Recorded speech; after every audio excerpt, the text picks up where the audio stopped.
Here we go, bringing you yet another weekend confirmation. It's the One Up Yours podcast for February the 1st. How the hell can it be February the 1st, 2008? Wait a minute. I don't think this is a weekend confirmation. I think it's a weekend affirmation. Oh, that's very nice. You still sound like Jack Hanley. You mean Stuart Smalley? Was it? 2 minutes, 2 screw-ups, go. All right, well, whatever, yeah. Anyway, February. How can it be February 1st, fellas? I mean, seriously, does it not? Where has the year gone? Where did 2000? Yeah, I mean, seriously. What century are we in? What? I'm too old to do this. Oh, my God, now we've blown. The hell? Who was that befuddled old friend? We've now completely blown the cover of this show. So, as you can tell, this is Garnet Lee, and with me on today's show is two regulars. That would be Shane Bettenhausen, executive editor for Electronic Gaming Monthly magazine. Hello. And the new three, Yes. Mr. Brian Indahar back from the other side of the country. Yeah, I got a lot of emails from on my blog from the listeners, so thank you for everybody sending me a note. Except for the ones who are like, "You're a dick. Brian's on 1 week and then he leaves. He's stupid. I hate him." Yeah, I got a couple of those, but why are you so loud? No one said that. I got some like no, it was like Shane. no on the board. No, but one of them I did go back real quickly because I just got back last night and I said I looked at it said Brian's on One Up Yours. We complain. He's gone. Conspiracy. I'm like, yeah, pricks. Yeah, it's a conspiracy. Conspiracy. I'm like, whatever. But no, I did get some really nice emails, so I appreciate it. So there you go, Brian, the previews editor for Electronics Gaming Monthly, and joining us, keeping the new fourth chair warm for its future occupant, would be today Mr. Jeff Green. Hello. Editor-in-chief of Games for Windows magazine. Hi.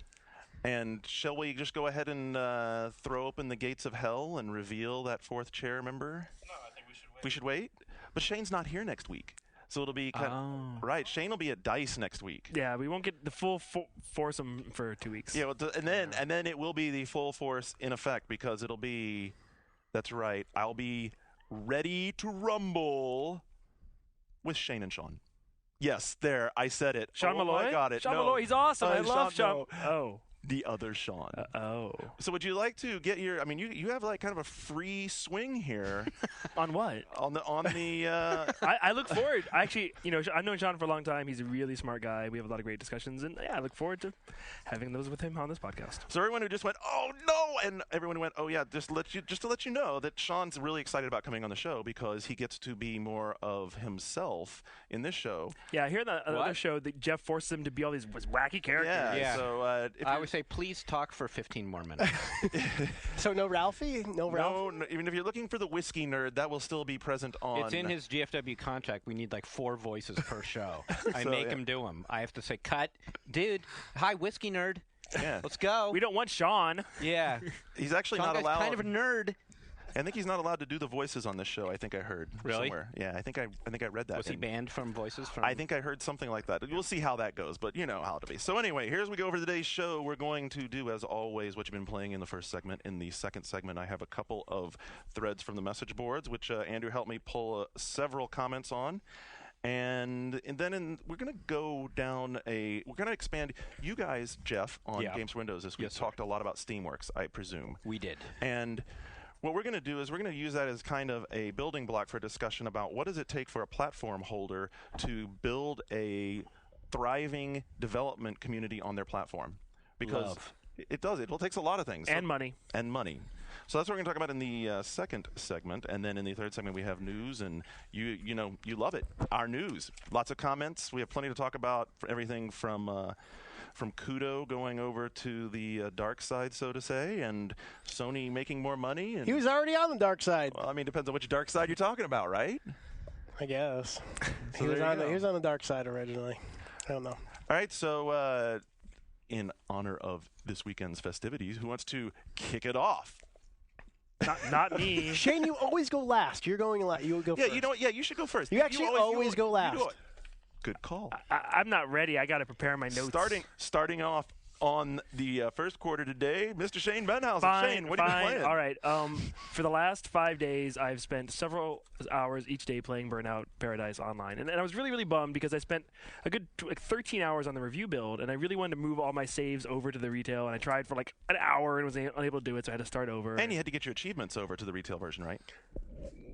I guess. I mean, You wanted those achievement points. Shu always wants his achievement points. It's You're playing on PS3, right? yeah. So like, I mean, I don't really. You know, you still have. I was waiting for him to say it still has the achievements, but you know. Oh. Well, you know, now that I'm playing online so much, I He have. still was not taking that hook, was he? I have actually been playing online a bunch, and I have like most of the at least half of the online challenge achievements done now, because that's one of my problems. I love this game, and I think it's great, and I stand by my review, and I you know, we've talked about this game a lot, and it's super fun online. However, everyone who's playing it is so into it and so like obsessed with it that they're already getting like the Burnout licenses and unlocking all the cars, unlocking all the challenges, and I can tell people are going to use up all the content very quickly. So I really need to know what the roadmap is in terms of downloadable content for this game, because my favorite events, Marked Man, and the one where you take out people, and the one where it's just a race so you can get the most stun points, none of those are available online yet. And like as soon as those become available, it's going to make online way more fun, because right now all you can really do are races and cooperative challenges. Okay, so you They didn't put that other stuff online right away? No, but they're going to. Do we know why? To make it DLC down the line, you know, why not? Did you have were there a lot of people on PS3 playing? I mean, was it pretty? Yeah, I mean, from day one, if you wanted to just go random free burn online, you could press right, and instantly you're in a full game. And instantly you're out of a game. Well, come on, dude. I mean, that's happened a few times. Let's not paint this picture too rosily. First of all, I've been playing it on PS3 as well. First of all, and I love it on PS3. It looks great. Here's my number one problem. Every time I hop in a public game on PS3, it lasts maybe a minute. Either A, they didn't want me there and I get kicked, or B, the game just ends. Well, that's happened to me. The game's ended a few times. No one's actually kicked me out, but I have found people to play with. And at this point, enough of my friends are actually getting online after a lot of convincing. Like a lot of people around here want to play the 360 version for the achievements. But They yeah, do. yesterday I had 6 friends on. We all had our cameras. We all had voice chat. It was super fun. And like, what? Speaking of cameras, have you had any naked shots? Stunningly, none. And I'm really impressed. Oh my I've had some God. weird things. And No like, dongs? No dongs? no dongs, no asses. Lots of some random stuff, but nothing offensive. And that's impressed me. So yeah, Burnout is. I have neither camera shocked. nor headset. Well, I guess I have an old like the camera. SOCOM Like, headset. I'm surprised by the amount of people who have the cameras on PS3. That's It's a nice camera. Yeah, it's a nice camera. It's very encouraging. So yeah, Burnout is awesome. Run out and buy it. And by the way, Shane also already was up to his friends limit on the PS3 network. Yeah, I had to delete 10 people yesterday. So if I deleted you, it's because I didn't really know who you were. Yeah, and now you will accept my friend Now I'll request, accept your so I friend can play Burnout with you. Have someone to play with. Also, I broke down, and I didn't buy it yet, but I played Pixel Junk Monsters because I've been kind of a detractor. Because I don't like the graphics. I think it looks like highlights for children. But I was over at Shu. It does. I was over at Shu's, and he's like, "Oh, you gotta try this." So we played co-op, and I do kind of like it, and I do want to buy it. Have you guys played it? Yeah. But how do you? No, you don't like it, Jeff? I haven't played it. Oh. No. Have you played Desktop Tower Defense or any of its variants? No. Really, you should totally Should check I? that out. Yeah, actually, you really should check that out. It's pretty addictive, actually, and deeper than it looks. Someone sent me a link from what is that? Newgrounds. Yeah. For actually a StarCraft themed version of Desktop Tower Defense, which was actually cooler. I appreciate that. Props to that. Yeah, but I'd say even if Pixel Junk doesn't look like something you think you would like, try it. You might be surprised. Well, I mean, it's got a good pace to it for just kicking back. I mean, that's the thing. That's the appeal of a game like this is that you get to set stuff up and then watch what happens, and then set stuff up and watch what happens. And it seems like an RTS, but it's actually more of a puzzle game in that there's like a correct way to do each level, and you will fail on these levels, and you'll learn like, oh, I need to use these versus these enemies, and when right, and right. There's a degree of tactics to it. Even though I hate the graphics, I really like the music. So how do you not? Why do you hate the graphics? It's just so kiddie and Euro. It's like Euro kiddie weirdness to me. I don't know. I don't like it. But I mean, but haven't you liked other kind of kiddie That's what I was about to anime ask. sorts I do. of Like, graphic-y- Everyday Shooter? That's not kiddie. Are you crazy? But Everyday Shooter has that same sort of color palette and not very realistic super. you know, are you just talking about just the art- We're comparing art Pixel appreciation- Junk Monsters to Everyday Shooter? Granted, art appreciation is subjective. You like it or you don't. All right. So I want to go back to this. I mean, so you're talking about not like the color selection, but you're talking about the outline and I'm talking about the visuals as a whole. I don't like them. I think they look weird. I agree. I think they look weird. You're not gonna make me like them. All right. Moving right along. I spent He's in a hurry today. What do you got? I'm going first. I have a lot of He's things. got a lot of games. I have a lot of you games. should see his list. Fuck Well, you. so take it Jesus. all. You don't want me to talk? You can have my game spots. You could be just take them. It's your goddamn show. What do you want me to do? Oh. All right, continuing. Ninja Gaiden Dragon Sword, which we've all I said it a couple weeks ago. well, I've played through the whole thing. I mean, you'll read my review in a while. We all appreciate it. We Yeah. all Say how appreciate long? it. Can you say how long it is? Your mileage will vary. Jeff is showing us a tit. I'm showing you my. No, No, I'm not showing you my breast. He's I'm wearing a showing you Ninja Gaiden. my Ninja Gaiden shirt. Yeah, I so wore it for I Shane mean, today. We've all been Nice. We've all said positive things. I'll show you my breast too if you want to later. Please. We've all said a lot of positive things about this, and Right. and I think it's one of the most exciting DS games I've played in a very long time. Okay, so if this is going to be the final thing then for anyone to say pre-release, since Yeah. you've really talked through it, when you've gotten done with the whole thing, what's your biggest takeaway on the game? Well, I think the gameplay, as we've said before, is really creative, really fun, never gets boring. And by the gameplay, you're talking about the mechanic of Yeah, using the actual- using the stylus on the touchpad Right. to do all of the Yeah, attack. It's very innovative. attacks. It's very fresh. It works. It's fun throughout. I think if you're a Ninja Gaiden fan, you might be a little disappointed by how familiar the locations are in the game. Really, you think that's more of a disappointment than Well, fun? I mean, I think that's a huge disappointment if that's true. In a way, this kind of feels like a remake of Ninja Gaiden for like the Xbox Ninja Gaiden. In a way, and that's it's impressive that they can do that on DS. But if you're expecting like 100% original content, you're not getting it. Well, it's the game that fills in the gap between Ninja Gaiden and Ninja Gaiden 2. Right, which involves going to a lot of the locations you went to in Ninja Gaiden. That's disappointing. So, but no, DS fans, maybe they never played it, and it's cool to see how they reinterpret those for these graphics, and you do different things in them sometimes. But I mean, yeah, it's still a must-play. It's a must-play for Ninja Gaiden fans, and it's a must-play for DS fans who've never played a cool original action game on DS like this. So since you really dug the mechanic of using that, do you think that for the DS system with the stylus and the way it implements that attack, it's as elegant as learning all the different attacks with a controller on the Xbox or PS3 version? I think it's a little more haphazard, and you can fake it. You can scribble a bit and succeed, and the default difficulty is easier than you would expect from a Ninja Gaiden game. Which I think is good because it's not Considering it's the a audience. DS game. It's the audience. Right. Thank God he actually thought of that. Considering the audience. So, I think that's smart. all right. I started just the other day Lost Odyssey, which I've been looking forward to for So jealous. quite some time. I actually am really jealous. You're for those that who are jealous laughing. of Lost Dude, Odyssey? Yes. Yeah, you've been I am a self-confessed huge Final Fantasy I whore. remember back in September of 2006 when we walked out of Microsoft's TGS debut of this game. You were really, really excited for it, and I thought it would look pretty bad. You did. We had a tremendous discussion. What's weird so is to say. that now, almost a year and a half later, what we saw, that demo, remember that is the beginning of the game. Exactly what you saw there. Nothing has changed. So that is the beginning of the game, and I'm not that far. I've only scratched the surface. I'm just a few hours in. I will say it doesn't really grab you in the same way that like Final Fantasy 7, 8, 9, 10 grab you at the beginning of the game. It's a much more of a slow burn.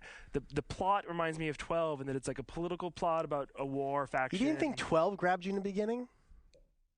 Yeah, that's right. You probably didn't play it when you reviewed I 12's 12's beginning is awesome. 12's beginning is pretty good. It's excellent. I can't stand when you talk about Final Fantasy 12 because you don't Sorry. give it the credit it deserves. Next, go.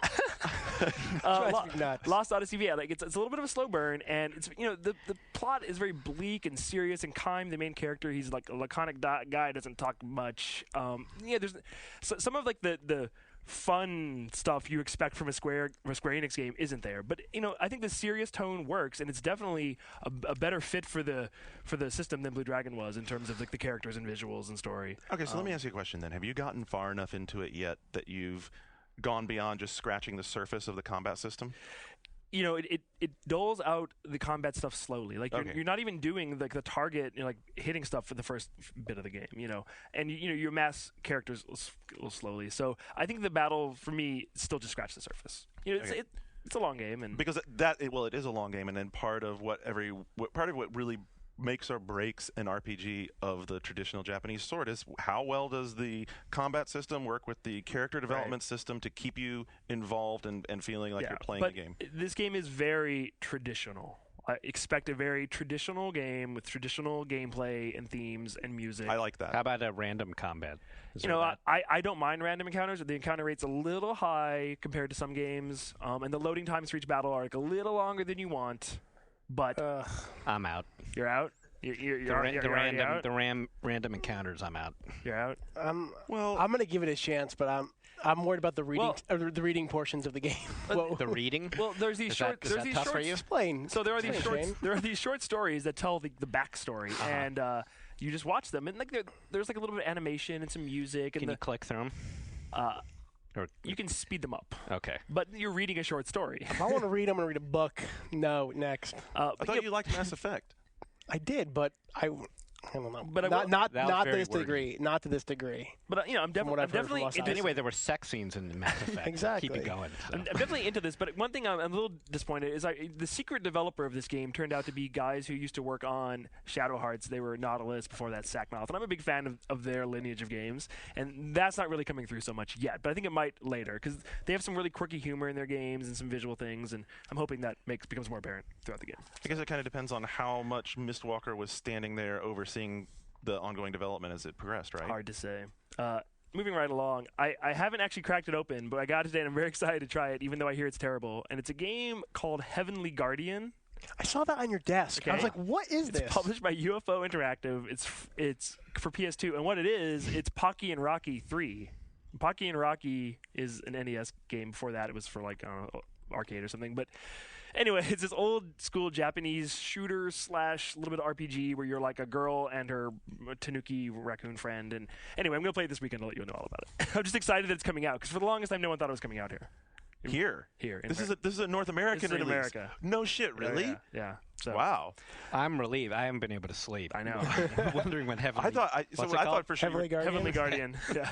And also, I said I was not going to go a week without mentioning how awesome Patapon is, so I'm here to mention again how incredibly awesome Sony's upcoming PSP rhythm action tactical And if adventure. any of the copies that had come into the office, What are were you, a still- press release? It needs help, dude. It's a little game. It failed in Japan. I know, It's amazing. But don't it should say it like a press release. It should come to PSN. It should get a sequel. It's It fantastic. should come to PSN. Excellent Thank idea. you. Also, I saw a game called Jumper. Oh, here we go. I've been waiting for this Hey, one. Jeff, you were there. I was there. Maybe let Jeff talk about Maybe it. you should talk about it. Well, I didn't stay to see the game. Oh. I saw the movie trailer. That was enough for me. Yeah. Had you ever heard of this movie? I saw. Yeah, I've seen You so have? many ads for this Well, thing. So the director. I don't watch the right channel. The director, Doug Liman, Right. however you say it, he did like Swingers and Great director. He's a great director. Go. Born, Mr. and Mrs. Smith. Right. And this is like some piece of shit where with Hayden Christensen who sucked as Anakin, sucking it up again against Samuel Jackson who looks like Cisco for no reason. It looks like a. That was some kind of mortgage payment thing for Samuel L. Jackson to be in this an movie. F. The movie looks like an F minus, and the game looks like an F plus. Dude, he's got that cool anchor thing. I don't know. He throws it on them and they can't jump. I think the movie looks better than the game. All right. Which is not I don't know if apparently that's- saying a whole hell of a lot. Yeah. Yeah, the thing about that, because the jumpers, they can they showed the movie trailer and you see them jump, they can move ahead, right? In Right. time, they could sort of, so you see Hayden Christensen going 4 feet, then 4 feet again. And it's like, dude, go 8 feet. Why'd he come back?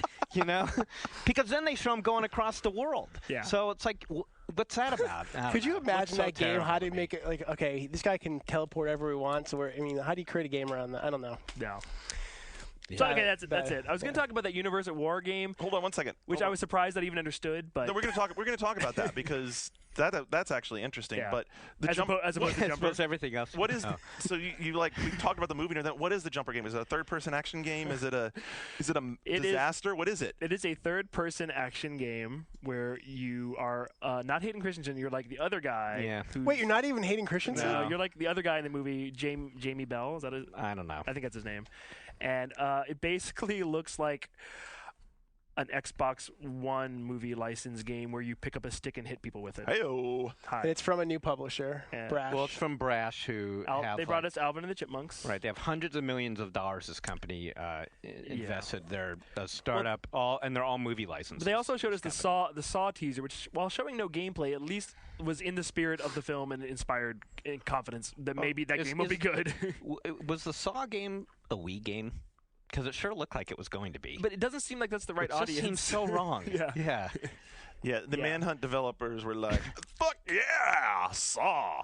And then the other one was what? Space Chimps, or something Space like that. Chimps was playable. It's based on the Playable in quotes. It's based on the Fox Family CG comedy coming out this July, starring Andy Samberg, the Dick in a Box guy. He was in Hot Rod. The game kind of reminded me of like Malice meets Vex meets. You mean it's not going to come out until 2 years after? And no one Vex, cares. love Vex. It's Oh, that's Shoe. Sorry. It's a kiddie platformer. What's interesting, like both of these games, Jumper and Space Chimps, are for Wii, PS2, and Xbox 360. So that's interesting. And they showed us another game at the end, which they wouldn't tell us what movie license it was, and it's coming out in 2010, and it's being developed by a Japanese developer who they wouldn't say what it was. Now the dude looked like 300. It's like 300 fighting a giant scorpion and some minotaurs, and like it was CG, and it looked God of War-ish and showed some promise. But 2010, and and some movie. Yeah, they wouldn't even say what it was. So 302. It's hard to get I excited. guarantee it's 300. with minotaurs. I thought it was 300 as well. And it's probably like King Leonidas' rise to being the See, king. I guarantee it. I also think it might be 300. Is like somehow the fact that 300 doesn't fight scorpions got lost in translation between Brash and Japan. I don't know. We'll see. Now, I think it's like the tail leading up to the movie. Like it's the in between from him kind of being trained to that. I think it point. definitely could have been a fanciful take on 300. So, yeah. Yeah. So, Jeff, did you ever play Universe at War? I did. And what did you think of it? I liked it quite a bit. Let me just throw this top-level idea. How would you feel about playing that game on your PC against someone playing it on the 360? I would do it. Yeah, sure. I mean, I would totally. Would you feel? How much of an advantage would you think you had? Well, I would really have to see the control scheme on the 360 to be able to judge that. I mean, in Shane and I saw it today. And according to them, a controller guy beat a mouse and keyboard guy. Oh, yeah, in their test studios. I mean, that Well, it alone might have just been a dumb PC guy. Yeah, I was gonna say. Well, okay. I mean, I said who was at the PC? It's like a 4-year-old kid. Like, I can't even reach the keyboard. So I sat down to this demo and I was really scared because they showed me like a technology tree with hexes, and this isn't a genre I That usually. scares me. Yeah, as I was saying, I haven't really played an RTS since Dune 2. Shane looks at the tech tree and he's like, "Oh, it's a turn-based game." As I said, I haven't really played an RTS since Dune 2, The Battle for Arrakis, The Spice is Life. So Garnet made me sit through this, and they did a really good job of explaining it all, and it's incredibly deep, and like each of the different sides has multiple ways to play them, but I was most impressed by the fact that they have cross-platform play, which is really cool. Is incredibly rare. It's the first third-party game to have it, and the word out of Halo Wars is that it's not going to have it now. So like they're doing something that even Microsoft. Wait, is Halo Wars even announced for PC? I don't think so. It's a rumor right now still. Yeah. And they're also on their achievements. Every achievement has like actual like meaning and value in the game. Right. Which is awesome. No one ever does that. Which you already have in the PC version, apparently. Yeah. As you open, so. I would totally do you think play of this against game? someone What do you on think of this game 360? as an RTS game? Because let me tell you. So let me give you a couple of quick things from watching this. First of all, there's several RTSs coming to the 360, and of the ones I've seen, including Command and Conquer, this one has the best visual fidelity and translation of a PC game. Yeah. Like I gotta say, it looks like closer to the PC version than Supreme Commander. Oh, it does. looks considerably closer than that, but and they did a better job of getting the scale translated correctly to the television screen than the Command and Conquer guys did. The window was the right size to play a game in. In other words, I didn't feel like I was like watching them play. I didn't feel like I was needing to scroll further one way or another to get where I needed to see on the screen. Number one. Number two, they didn't completely reinvent the wheel with the control scheme. They just juggled things around to make it work. So how do you do things like select, a group of units? How do you do that with the controller? You can Three different ways you can do that. Yeah. Okay, so first of all, they have snap with the D-pad, so you can just snap right to a unit. And once you snap to a unit, you can tap A to select it. You can double tap A to select all units of that type on the screen. Okay. Or anytime you want to, you can hold down the A button, and it puts this green highlight circle on the screen, which you can use like a Photoshop paintbrush, and anything you paint becomes in your group. They said Halo Wars has that exact thing too. Yeah, and that actually seemed to work really well. The other thing I liked that they did was, and this is a conceit to the television, the way you look at television, your perspective you're sitting at, they took all of the HUD interface pieces from the bottom and put them on the top. So the bar that runs across the bottom with your mini map on one side and your pop cap and your resource information, all that stuff, instead of being at the bottom of the screen, is now at the top of the screen. The rest of the HUD, when it's not being used, just disappears. Well, my big question would be the hotkey ability. You're Because gonna that's where you're gonna PC lose that. players Yeah, no will have the hotkeys. advantage. You're going to 'Cause, lose that, right? You know, hardcore RTS guys, or not even hardcore, just experienced RTS guys are used to hotkeying basically every building. Right. You know, so you can just very quickly get around the whole map.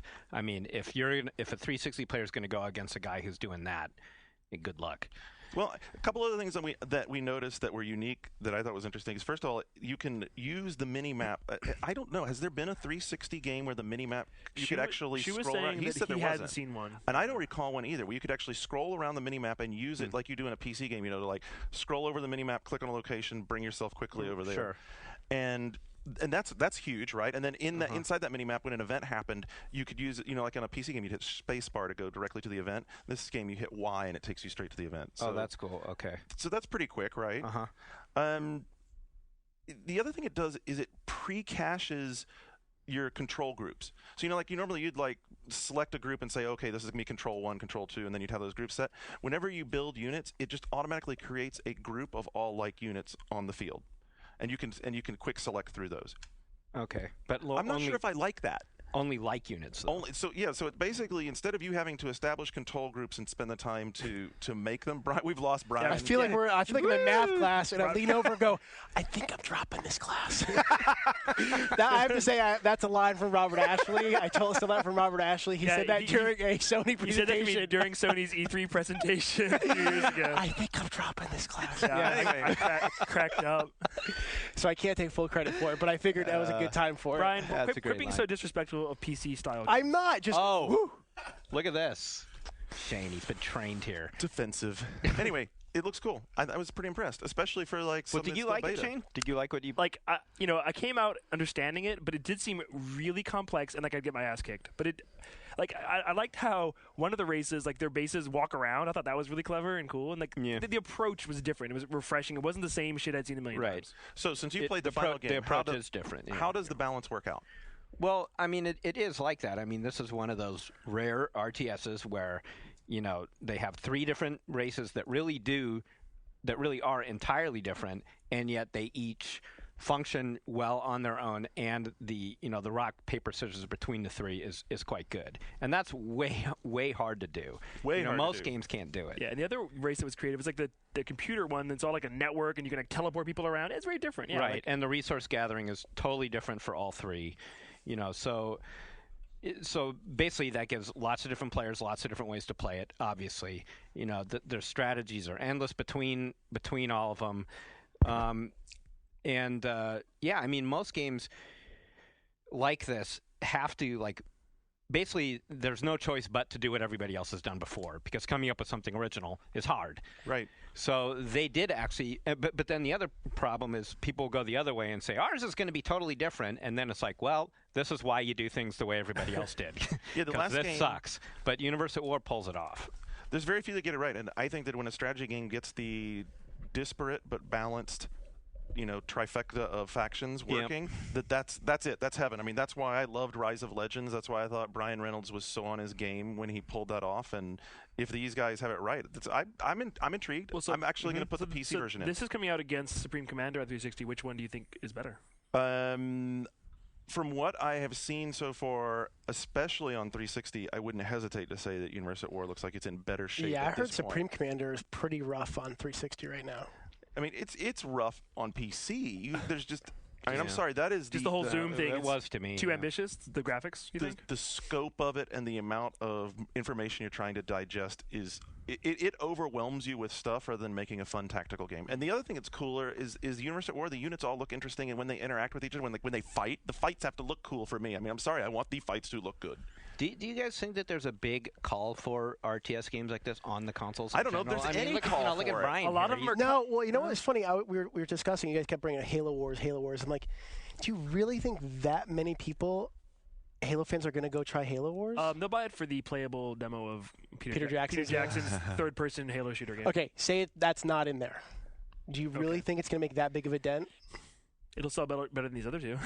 Yeah, for sure. Well, because of the name, right? But I mean, you know, Jeff, I'll answer your question straight up. I don't think there's any appeal to them. And I think that they're still struggling to try and figure out how to make the control schemes work.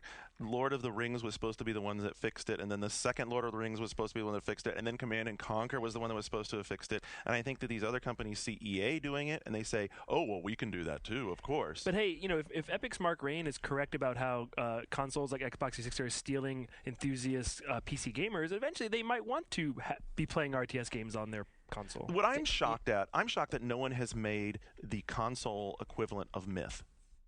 No, yeah. Couldn't Bungie do that? But well, you would think so, right? Because that would work. I think that would really do it. There were no resources. Right, there were no resources. There were no resources. And if you think about the way the multiplayer worked in that, especially like in Myth 2, it did all of the sort of things that we like now in first-person shooters and in and in like Company of Heroes, right? It's like you got the King of the Hill stuff, you've got the battle to take and hold control point stuff. That's the sort of to me, that's the sort of action strategy game that would work on a console. Well, I'm going to go out on a limb and generalize here, and you guys tell me if I'm wrong.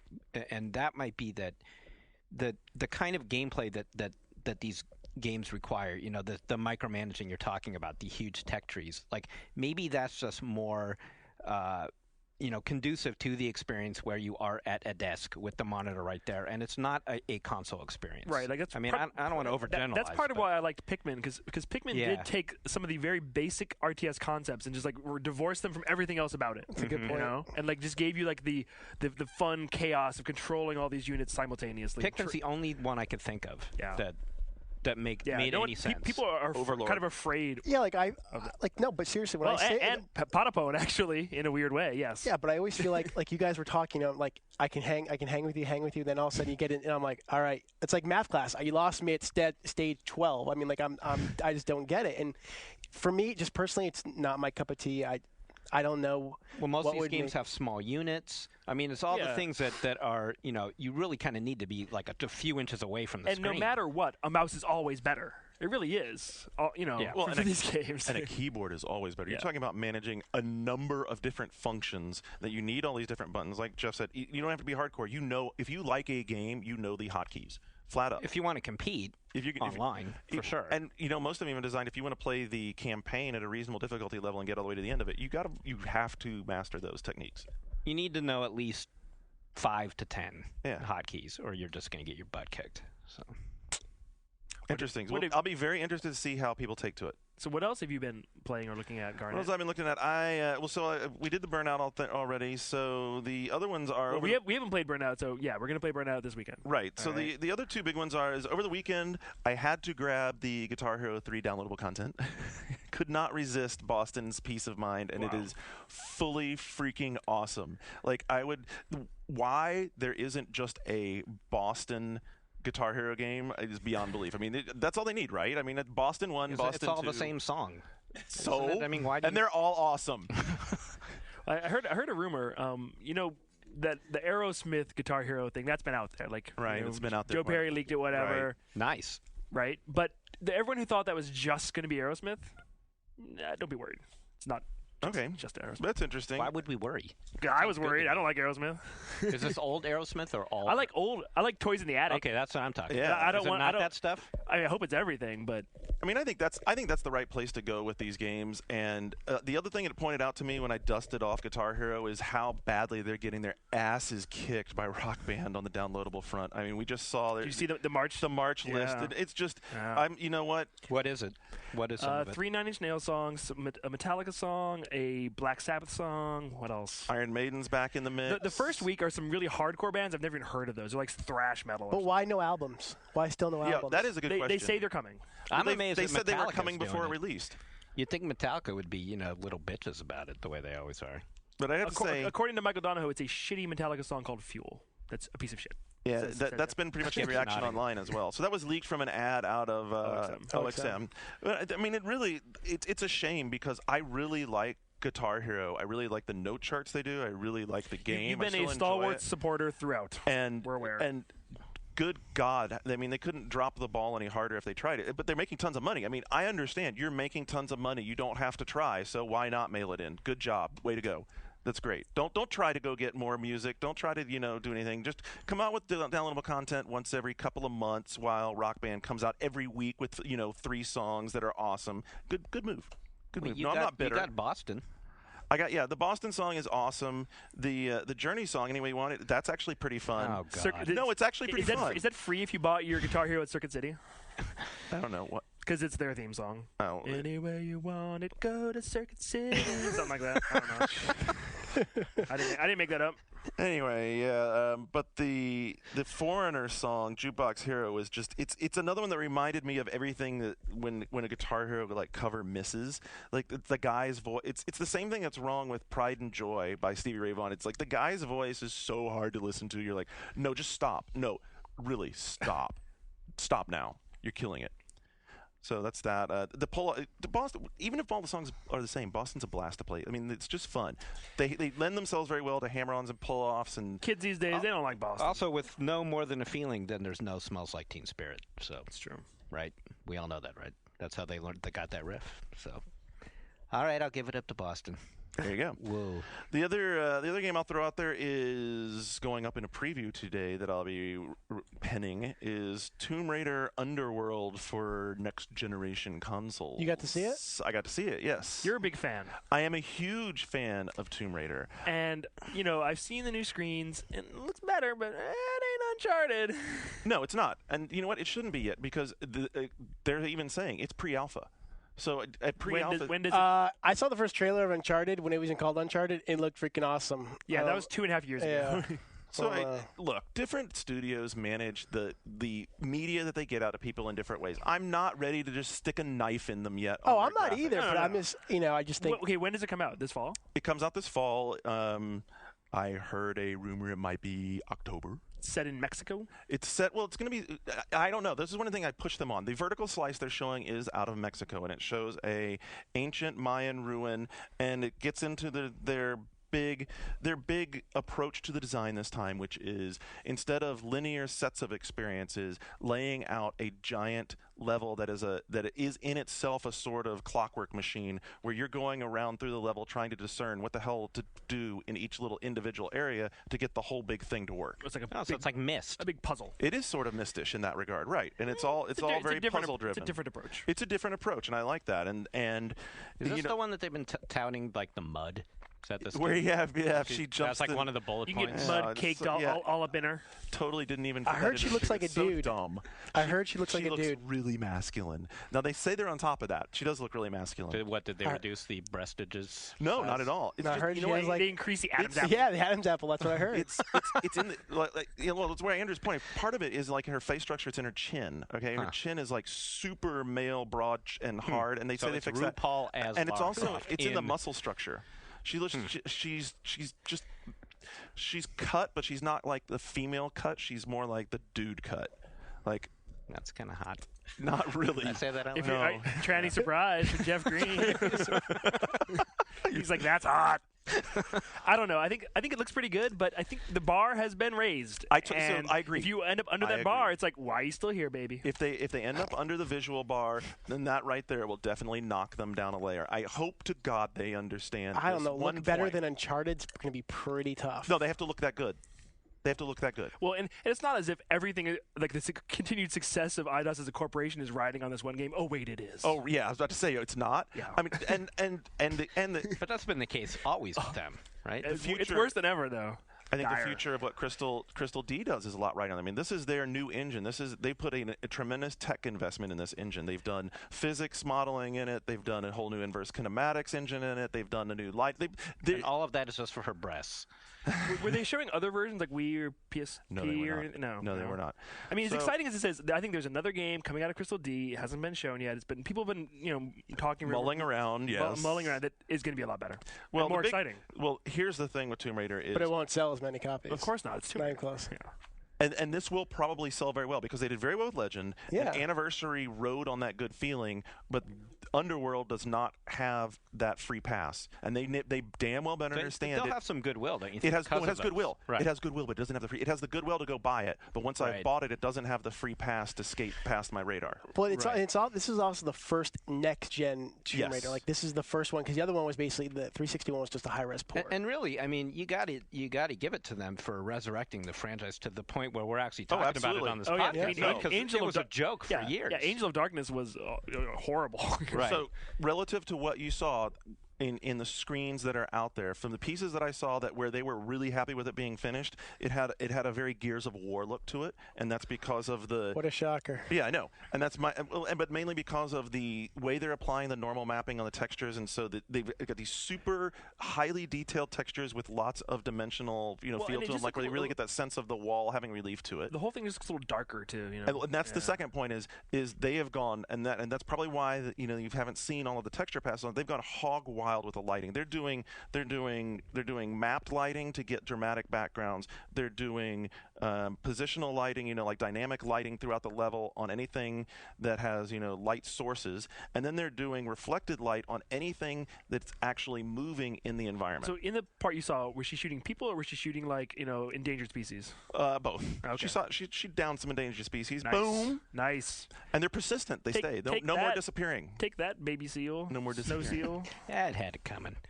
And if you like Tomb Raider, just stay reasonably optimistic. But right. There you go. That's it. That's what I've been playing. Very nice. Jeff Green. Oh, I'm next. You are next. All right. Well, I too have been playing a lot of Burnout. I didn't realize they had a PC version. Yeah. No, I know. I'm here to defend the PC, but but actually, I sadly, because this should have been the week, I should have come full board PC bitches. But I played a lot of my 360, so I'll go through that first. Mark Rain loves you or hates you, whichever way that goes. I'm not here to validate his lame ass opinion. I said it. Hi, Mark. Kisses. Burnout Paradise. I played a lot of it. And I was skeptical at first. I know we talked about it, so I'll go through this quickly. That's okay. If you were skeptical, by the way, just gotta have to call out, Stephen Totillo. Told you so. Yeah, we told everybody so. Like everyone's like, "Wow, the demo was really bad, but this is really good." I never would have guessed. That's Mr. MTV multiplayer blog, Stephen Totillo, who told us, "Oh no, I don't know. I'm just not feeling it. This game doesn't work." Yeah, he's now in this love fest. Says it's better than Animal Crossing. They're so similar. Yeah, I know. Yeah. What a comparison. Well, I wasn't skeptical of Criterion because this series has always been awesome. We all know that, but I wasn't sure how the open world thing was going to translate. And some of the criticisms. In fact, I read your review, Shane, and you mentioned it, but you said you didn't feel like it was the restart, that big a deal to restart. Yeah. It bugs me. I mean, it does. It's not a game killer. I am liking it a lot. But it's just because you're obsessive and you want to do that. I want to win that race. Because my thing is, if I fail, which happens a lot, because you get second place, you fail. There's always something to do right there where you end. There is. And yes. it is designed in such a way that there's usually something to do that will take you back in the direction from where you came. Yes, it is not a game killer. It isn't, but it's just one of those weird It's a strange decision. Because they could have done it, right? Because when you crash, it resets you back to another place. So they easily could have reset your car to the beginning of that race if they wanted to. So they chose not to. But I guess it's probably to keep you driving around the world, right? That's all I do.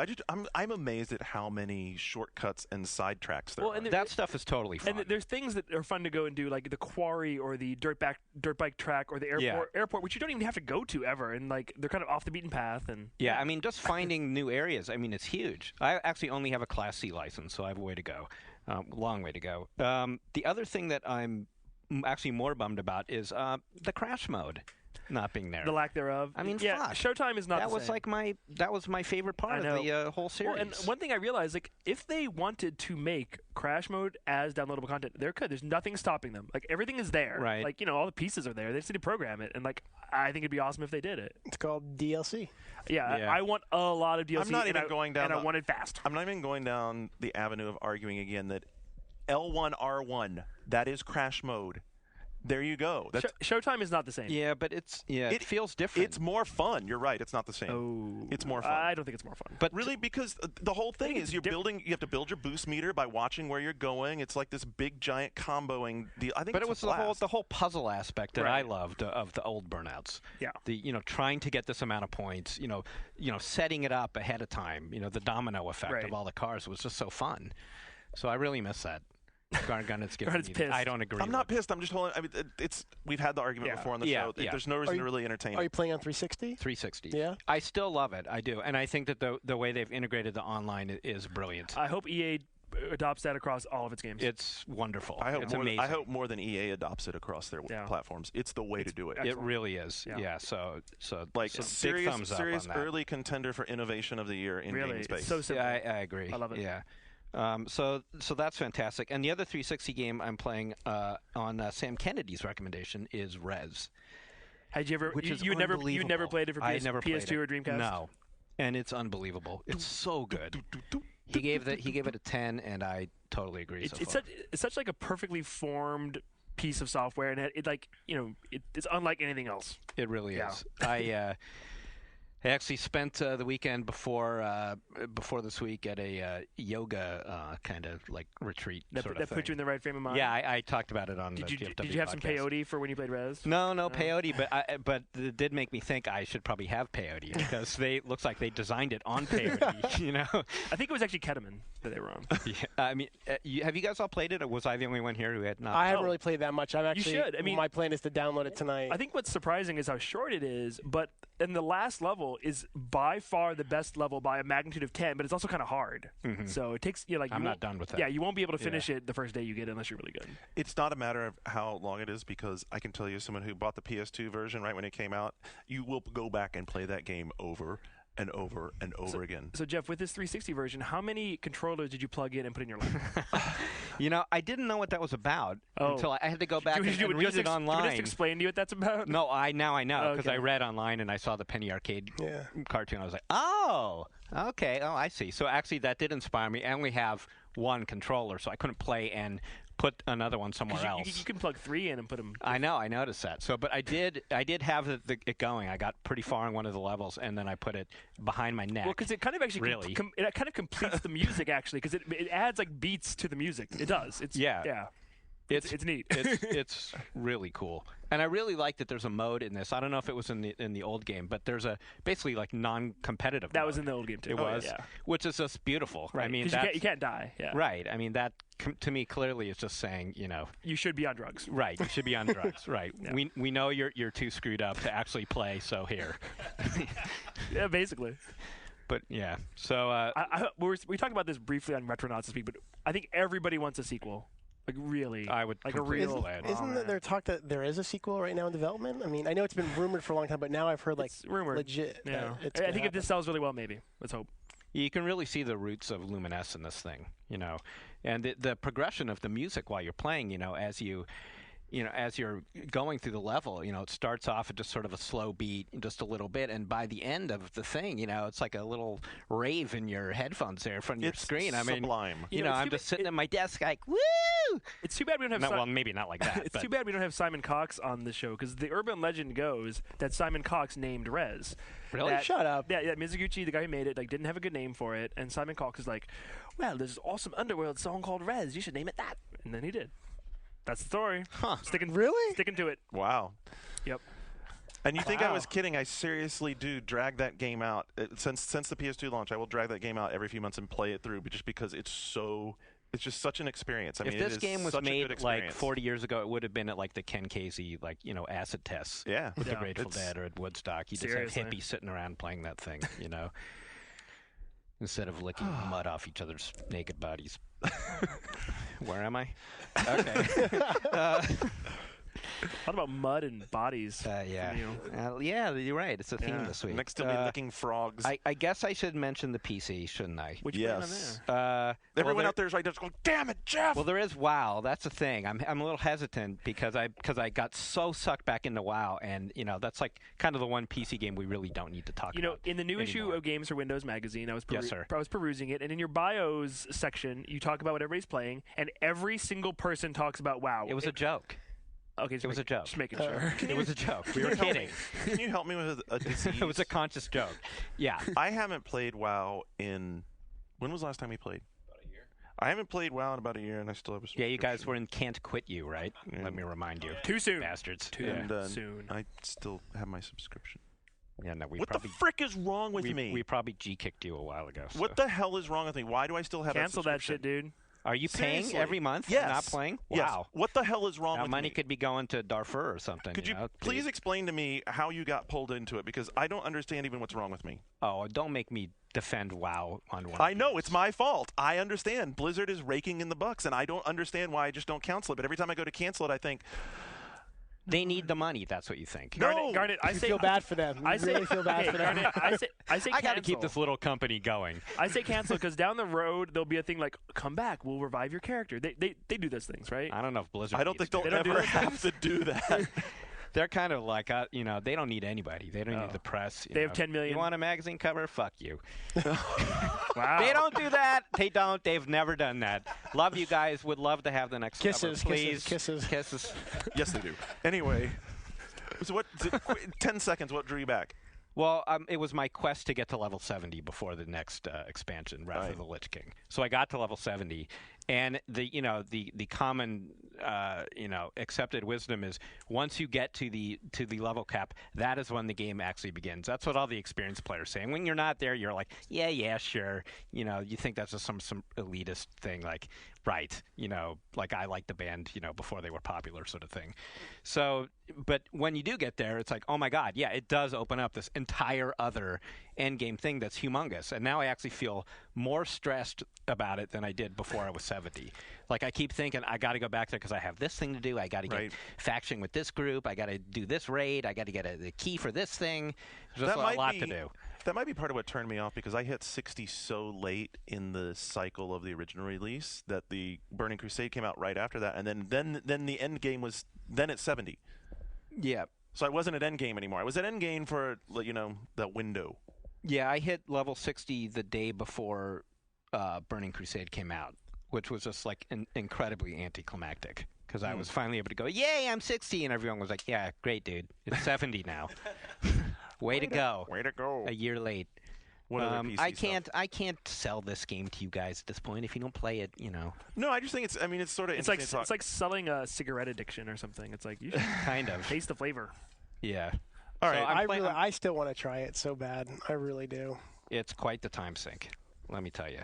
So also, we're getting the keep it moving there signal from Mr. Pfister, so I'll keep it moving. Quickly, I'm also playing a lot of SimCity Societies. Loving that game. Wait. It's gone under the radar. I thought people hated that game. Some people do. I don't. Garnet may. I don't. I didn't say I hate like that it. game. It's been patched recently, and that's fixed some of the problems. And the reason actually I went back to it because I had stopped was I think I can't talk about it because there's an embargo. But I saw Spore last week, so I can't talk about the details. But that got me back into SimCity Societies. And I will say to Spore doubters, it's looking real good. Real good. I know it's been dark for a while. I know there's and when something goes dark, there's a tendency for everybody to go, yeah, what were we thinking? I could see the looks around this group here. I think GDC Spore's back. They are going to be showing it at GDC, and I'm telling you, they are doing some really cool stuff in this game.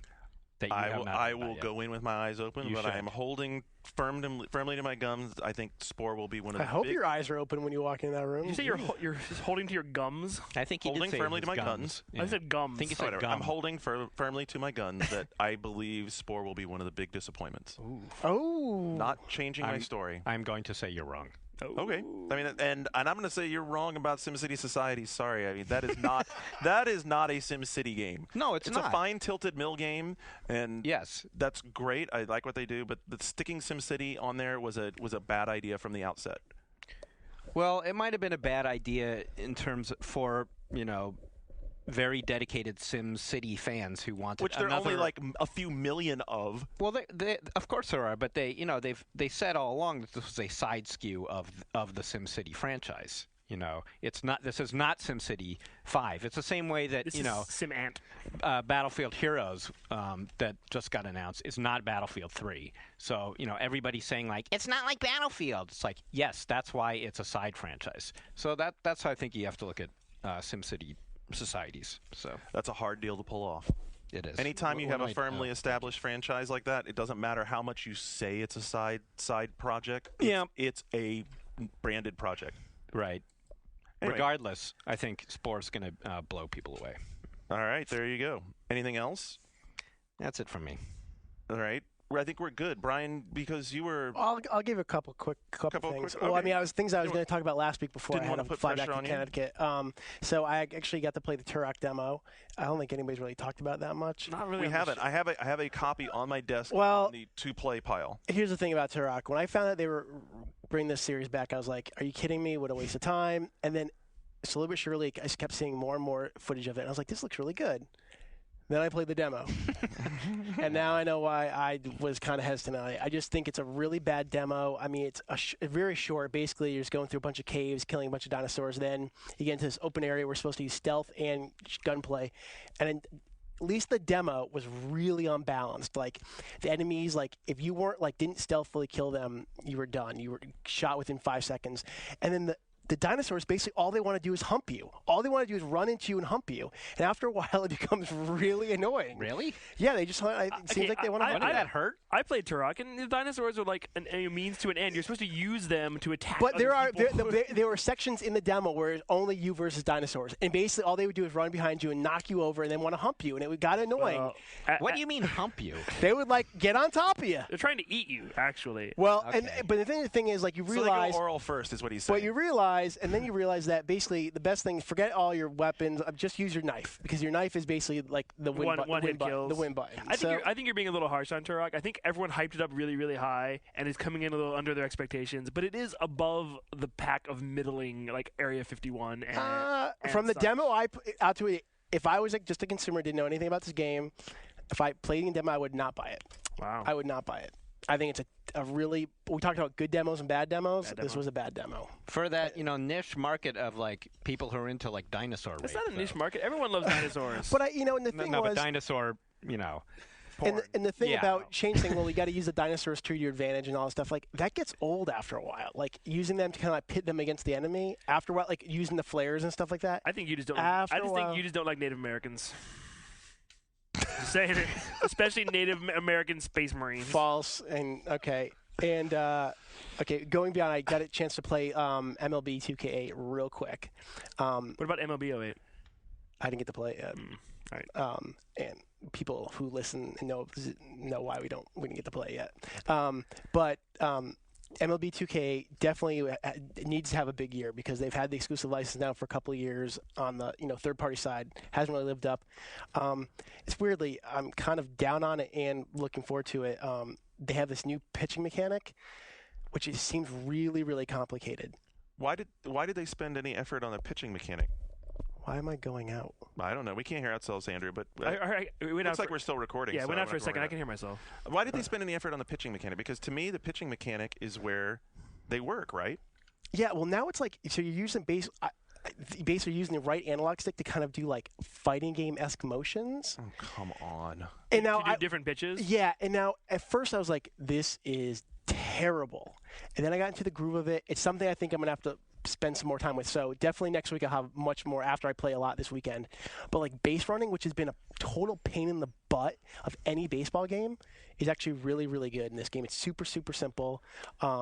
I don't understand why they would even go and mess with the pitcher-batter interface, since that's the one that's- thing year in and year out we tell them. By the way, 2K8, great pitcher-batter interface, bad fielding. I mean, How many times have I written that? I know, but I'm just saying, like, it's different. I'm going to give it a chance. I'm not sold on it just yet, but I only played like one game of it. But why put your effort there? Because I think it's something that, like, look how when MVP revolutionized it a couple of years ago, it was a big step forward for the series. So maybe that golf-esque meter is kind of done. And They had played out before. You know what? They had problems they needed to fix before reinventing. Well, I something they think already I had think right. the fielding is much better, Okay. and the base running is, oh my god, so much easier. It's like the easiest base running you'll see in a baseball game. Greg Ford and I were in the demo. We're like, oh, it's totally much better. One thing I was really disappointed by, at least in the version I saw, and I hope it's just our TV in the office, the graphics didn't seem as good as they were last year. I've been watching Greg Ford play it all week, and the clothes look good. Has like good clothes physics. Everything else looks like a game from 3 years But yeah, ago. like some of the proportions, like Mo Vaughn looks skinny now. Like Mo Just the- Vaughn is just- not yeah. Mo Vaughn's not a skinny guy. He's like a just big the guy. graphics, just when you see him, you're like, eh. I mean, now this is just like based on like seriously a demo, real quick demo. I didn't get to see it. I didn't get to spend a lot of time with You it. heard about that whole steroid scandal, right? Those guys are off the juice now.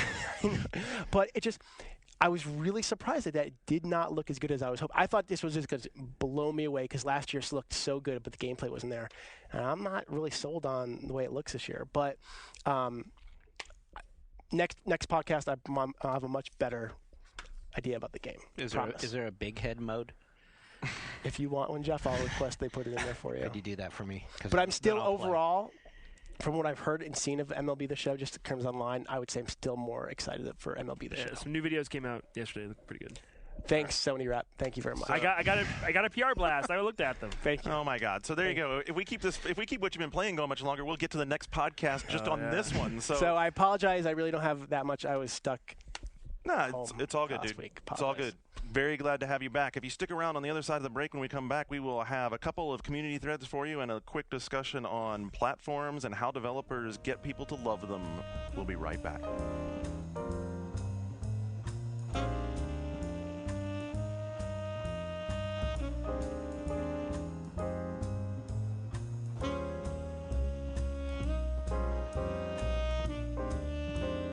All right, and we're back and ready to dig into some community stuff. And I have to tell you, this one was actually sent to me as a message on my 1UP account because it is really a pretty funny story.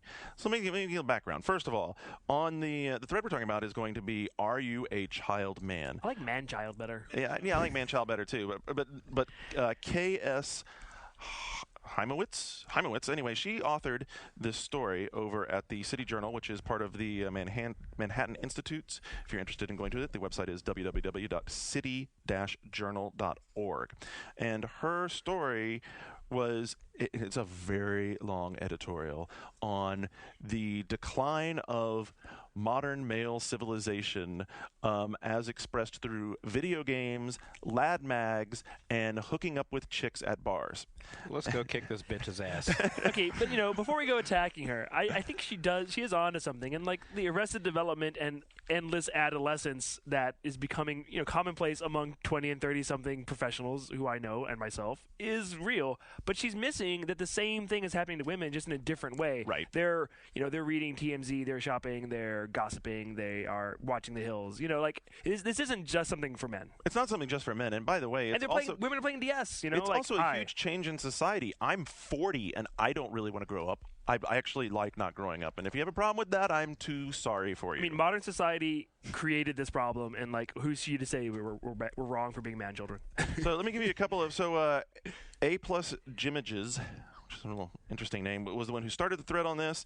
And his comment on this was that I'm married and have a career and take care of 2 family members, and I play video games. I still go to LAN rock band parties, and I actually get the family into doing video game things. I do know some friends who fit in the child man category, but in the end, who cares? Because they're happy with their life. Oh my God, that's a terrible thing. I think she just can't find a man, and she's upset. Well, we've got that. I have that comment coming because I agree with that one. Mousepad42 said, I really hope this doesn't become some kind of actual classification. Child man reminds me of those 1930s circus sideshows. That's great. Child man, come see the child man. He's playing Halo and drinking Mountain Dew. and hooking up with chicks at the bar. Yeah. Here's the deal: is that this is a little bit longer piece, but basically says he agrees with bits and pieces, but the classic men stereotypes were to get married, have children, and provide for their family. With changing views on women, many men my age are trying to find their role in society. And so, I mean, this is sort of an expression of that. I agree with that. Are we just forgetting the fact that this is just video games are a form of entertainment? It's just a different form that people. It's also a different form that men who are adults now and getting into their 40s and 50s even grew up with as kids. There never were 40 or 50-year-olds who played video games before because they didn't exist. Exactly. Well, and games have matured significantly. So I mean, we don't know actually what generation Kay hails from, but one might expect that she's not 1920s. I'm guessing ugly fat spinster generation. Wow. But anyway, yeah. things are changing. SD Woodchuck says that those are some interesting semantic gymnastics. Apparently, if you don't follow the pattern that men have been following for hundreds of years, you somehow are not growing up and sticking in a prolonged adolescence. Never mind the fact that changing times may require differing standards of how we measure social adult development. That right there pretty much sums it up. Yeah, that kind of sensical conversation has no place in the world. I know it hasn't. Well, then there's Count Elmdor.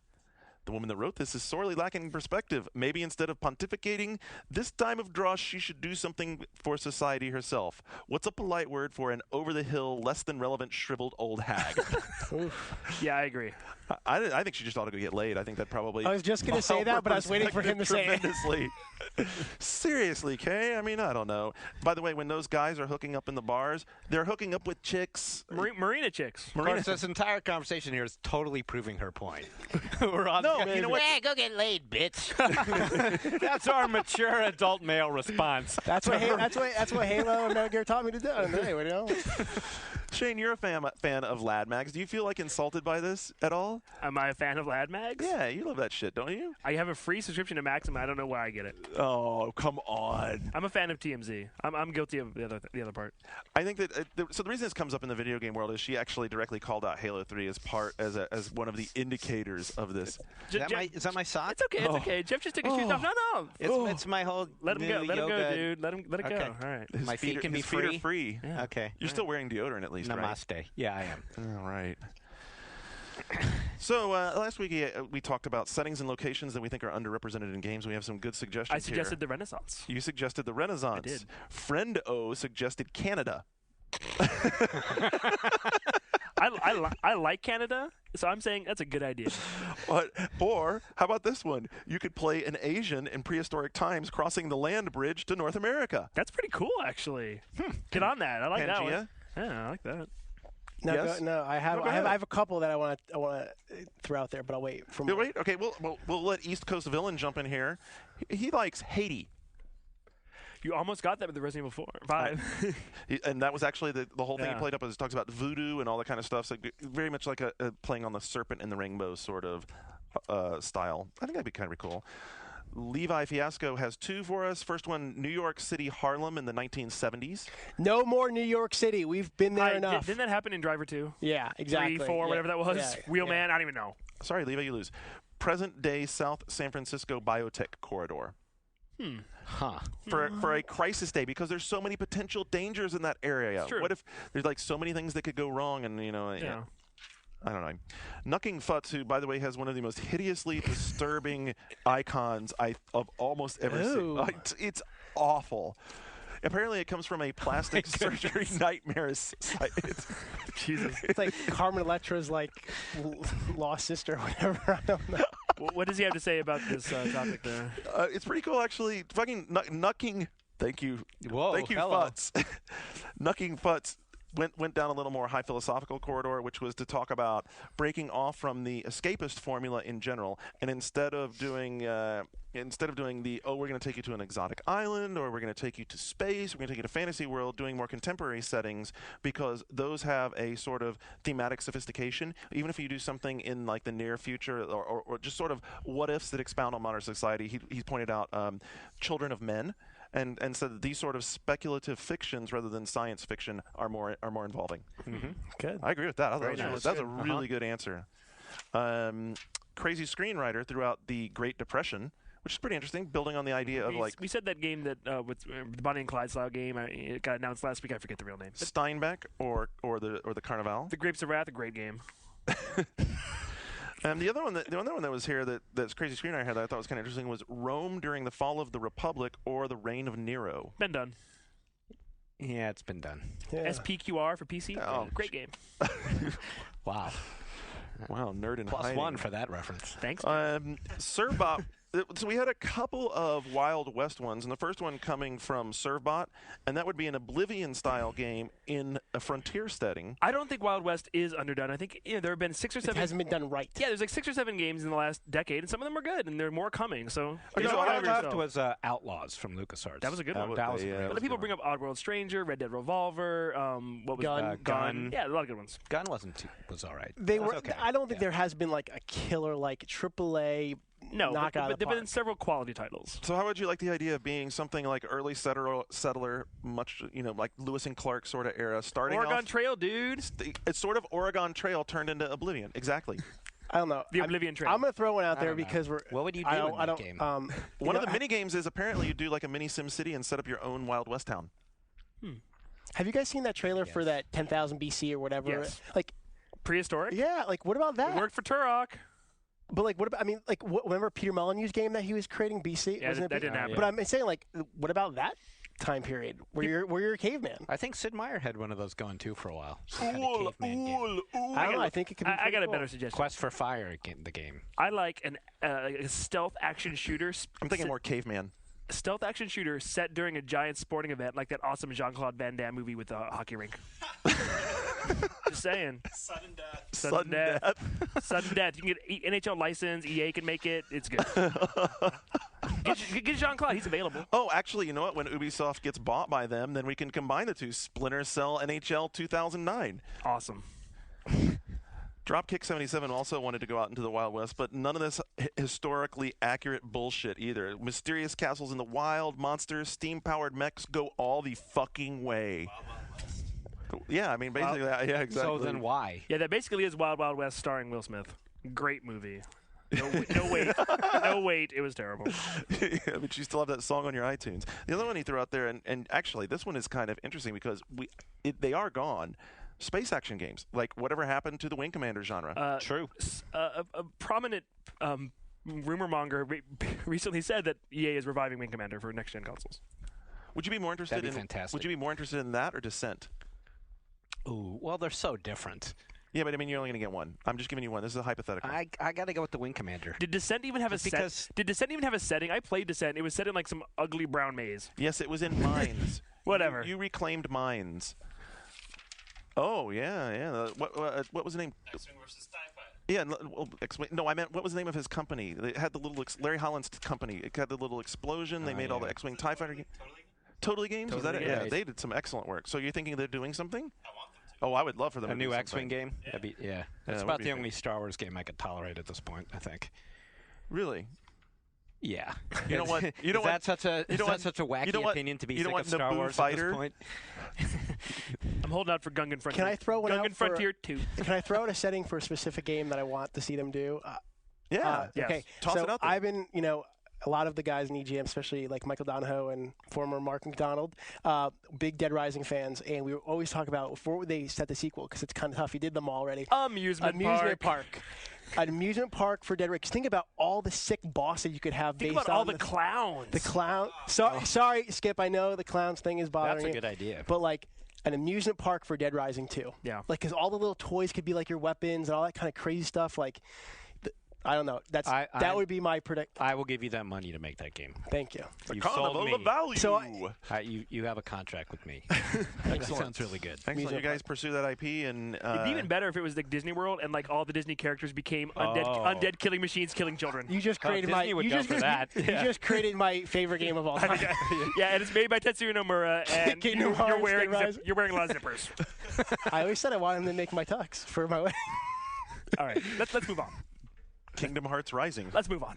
And last but not least, Wise Blood also went the thoughtful route, but I'm not so sure. This is a little bit off the beaten path. How about something completely and utterly minimalist, like one room, but trying to somehow embody recreation of dreamscape? Yeah, you can enjoy playing THX 1138 the game. The rest of us won't. All right, understand. And we'll download it for 99 cents. Anyone else? Jeff, you got any underused venues or ideas that you think? How about Tsarist Russia? Interesting. Tsarist Russia. I don't know what you do there. I think it's been done. I think. You'd be wearing one of those big coats and the hat. You like that? After that, I got Whoever has nothing, the biggest though. coat wins. You're in line for bread. Eat borscht. It's great. You're like, I want some vodka. Bring it to me now. Excellent. All right, so that's the community section. Thanks for chiming in. Boards.oneup.com. We'll be back at that again next week. One big element that started a lot of discussion this week was Valve's announcement of Steamworks. And so Steamworks is sort of a industry sort of thing. Actually, Jeff, why don't I let you explain it? I mean, I wrote the news story about it, but if Yeah, you'd let like the to jump PC in. guy Let explain the PC guy give me the PC guy take on. Here, let me find your Like I said, story I dropped that I this printed class out. too, so go ahead, go. Well, they basically it's a system that they're distributing free to any game developers. So, right, this is an industry thing. This is not something for end users per se. It's a series of actually small integrated things that will help game developers get their games sold and online. So among the things are, Garnet, help me out with all this. Well, I don't think let's you know what? Let's leave the minutia of Okay. what it is Okay, so out there because that's are not we assuming people know what it is? Well, I mean, Is like that- it's a distribution model to buy your games directly over the internet. Steam is a distribution model. Steamworks Right. goes well beyond that. Steamworks gives people who are willing, just developers actually, because you don't even have to they're be on tools. Steam. It's a bunch of different tools. So there's basically an There's encryption tool to negate piracy issues. So your game, after you buy this game, whether at retail or online, will then have to be validated to them to play it. Okay, so there's that. There's also tracking tools is one of the big things that they're selling here, which is huge in light of the NPD stuff that came out this week about declining PC sales, and the counter argument was a lot of it is going to digital Let's distribution. break it down like this. There's three big parts to this. There's the retail back end sort of stuff. Right. There's the in-game sort of stuff that the structure it's gonna be for everybody, the multiplayer suites, all that kind of stuff. so the and then there's the developer tools. Okay. But for me, the multiplayer suite stuff is interesting. It has Yes. like cross game, you can like. It's like Xbox Live, kind of. It is and kind of which like means Xbox it's kind Live. of like games for Windows Live, which costs money, and this Right. is free. And Right. doesn't that mean that like Valve is gunning? It also gunning? does not. Isn't this isn't it a big FU to Microsoft? Of course it is. It doesn't require, and they go out of the way to say this doesn't require any certification. If you Right. want it, you can have it. So let's- We're not. And you don't have to distribute through Steam to get it. It's also That's right. you can put this in a boxed copy and sell it in a Wow. retail store. This is Yeah, it's phenomenal. huge. It sounds phenomenal. Right, there's integrated voice chat. I mean, there's all sorts of things that any developer would So- want, and now they don't have to waste We've the time to develop those tools themselves. They can pick up the same. What does this mean for Windows? That's the Windows question. Live. It's a huge spank. Obviously, it is. Just the same way that Steam was in general. I mean, Steam was there first, but Steam, continues like with the friends list. The Steam community was a huge spank to Windows Live. So I've got an opinion about this, but I want Yeah. to get you guys' feedback first. What is it about the Steam world that makes it so much more of a, wow, this is a great place, it's exciting, it has this energy around it, and you think it's a cool thing, and you see that developers will want to do it because everyone wrote them off from the beginning, and look at the number of publishers that now sell their games through Steam, versus Games for Window, which to me comes across as a way to brand a box. It's free. It's free, yeah. It's free. That's the overriding Games thing. for It's Windows, free. Games for Windows is free And to it's the also- publisher. To the publisher, right? But to you, it's a big hassle. The interface is a big hassle for the user. Steam is invisible. You can load it at startup, and it's sitting there in the background. It's going to use up some of your RAM. Yeah, but I mean, most people at this point who are serious gamers at all have a ton of RAM, and it's not eating that much up. To me, the So- big difference is this: Steam is a offshoot of a developer in the first place, and they always seem to keep in the back of their minds, what do I need, and what would I want to give everybody else? Now that I've learned these lessons, what would I want to give everybody else to make them successful in what they're doing in making PC games? Whereas where Microsoft approaches it in a much more corporate sort of mentality of, how do I sell boxes in stores, and how do I sell a brand? You really get the feel like you're being shoved into some system here with Windows Live. That you're adding some new interface on top of everything else you always have running, just to be able to play games through the system. It's fine on Xbox Live. It makes sense on Xbox Live, but on the PC, all these things that where they're asking you to load this new thing on top, they're already there for us on the PC. So asking you to go to some service that's going to take control of your PC is just too constricting for PC players. And Steam is finding that middle ground where, yeah, we're going to load this kernel into your system that is managing this shit, but basically the PC is still yours. So this competition's not unique to the PC space. Shane, you've been watching console gaming for a long time. How do let's go through the big three for me real quick. Well, and how do you think they do? Before we get that, I got to say I find it startling that Valve is coming out here and kind of like taking ownership and trying to like save PC gaming in a way, and almost like taking ownership of the platform under their own wing. Because it's funny, I was just going to ask, like, what does Valve get out of this besides giving a big FU? Well, they're helping they're helping like save I guess that's save the answer. PC. It's That's weird. It's cool. They're not only that. Well, It's great. they're establishing Steam as gaming on Windows. Is Steam a platform? Steam is absolutely I absolutely. mean, essentially it is. Steam And yeah, is a that's what they platform. get out of it. Right. I mean, their platform is getting pollinated. You know, where does this everywhere. leave Windows Vista? Where does this leave Windows Live? It's just very strange. At least Unexpected. Windows Vista doesn't affect, and the Steam platform is in a way reliant on the operating system. But Right. where it really stands out is as a development community, why do I want to be on games for Windows over Steamworks? Also, you know, here we are on day 4 or whatever since the Steamworks announcement. Not one word out of Microsoft. You know, I don't know that they know how to respond. Why are they right? Because what would they say? But this you goes still back to the big point for me, which is that Steam appeals to everybody. It appeals to the gamer, it appeals to the developer, it appeals to the publisher, because it's put together by a group of guys that are gamers and have built games well, they and have published the cred, games. right? They've and made they have some of the cred. best games of the last And decade. they come at it from that approach as opposed to how do we market and brand and sell stuff. Right, and they're also clearly, I mean, while they're getting something out of it, you don't get their feeling that this is what they're doing it for them, like Microsoft. Yeah, I mean, I does, think what's cool about it, it's centralized and it makes PC feel more like a console than ever before because it kind of creates like these rules and this community and Sure. and before PC was a lawless wasteland. That's what's great about it because you could do anything on it. But whereas consoles, it's very specific and it's up to the platform holder. When there is no platform holder for PCs, so that's kind of what Valve is becoming. Like Okay, but there are endeavors here to build environments to make games in. Whether you build it in the Right. Steam environment or you build it in a Games for Windows environment, and then these it's something that console holders have been struggling with for a long time. So how do you think the three console developers fare in this? I mean, they're all doing a lot of similar stuff because they're wrestling with direct distribution, downloadable content, licensing, multi-platform development, all these things. And Microsoft, Sony, and Nintendo are all fighting the good fight. And I think they're all pushing it forward. And if you look at what's happened in this generation, they've all come a long way, especially Nintendo. I mean, Nintendo was like the most reticent to change company ever. And the fact they have online, they have, WiiWare coming up, those kinds of things. That shows that they're not as set in their ways as we think. And they're the company who, as the platform holder, have become the de facto standard because they make all the money. They're the best developer. Nintendo is Nintendo, Yep. and their success is paramount, and third-party success is, up.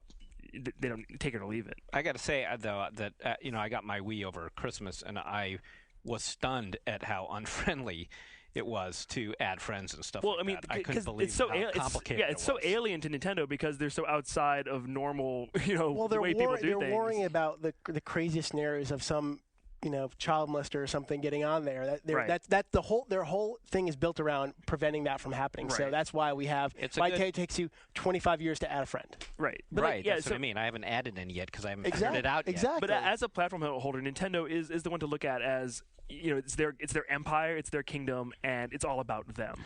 But And they're all they exactly. need. And so like that's where I would say that in in the context of this conversation, they've arguably been the least successful because they haven't really built an environment that people.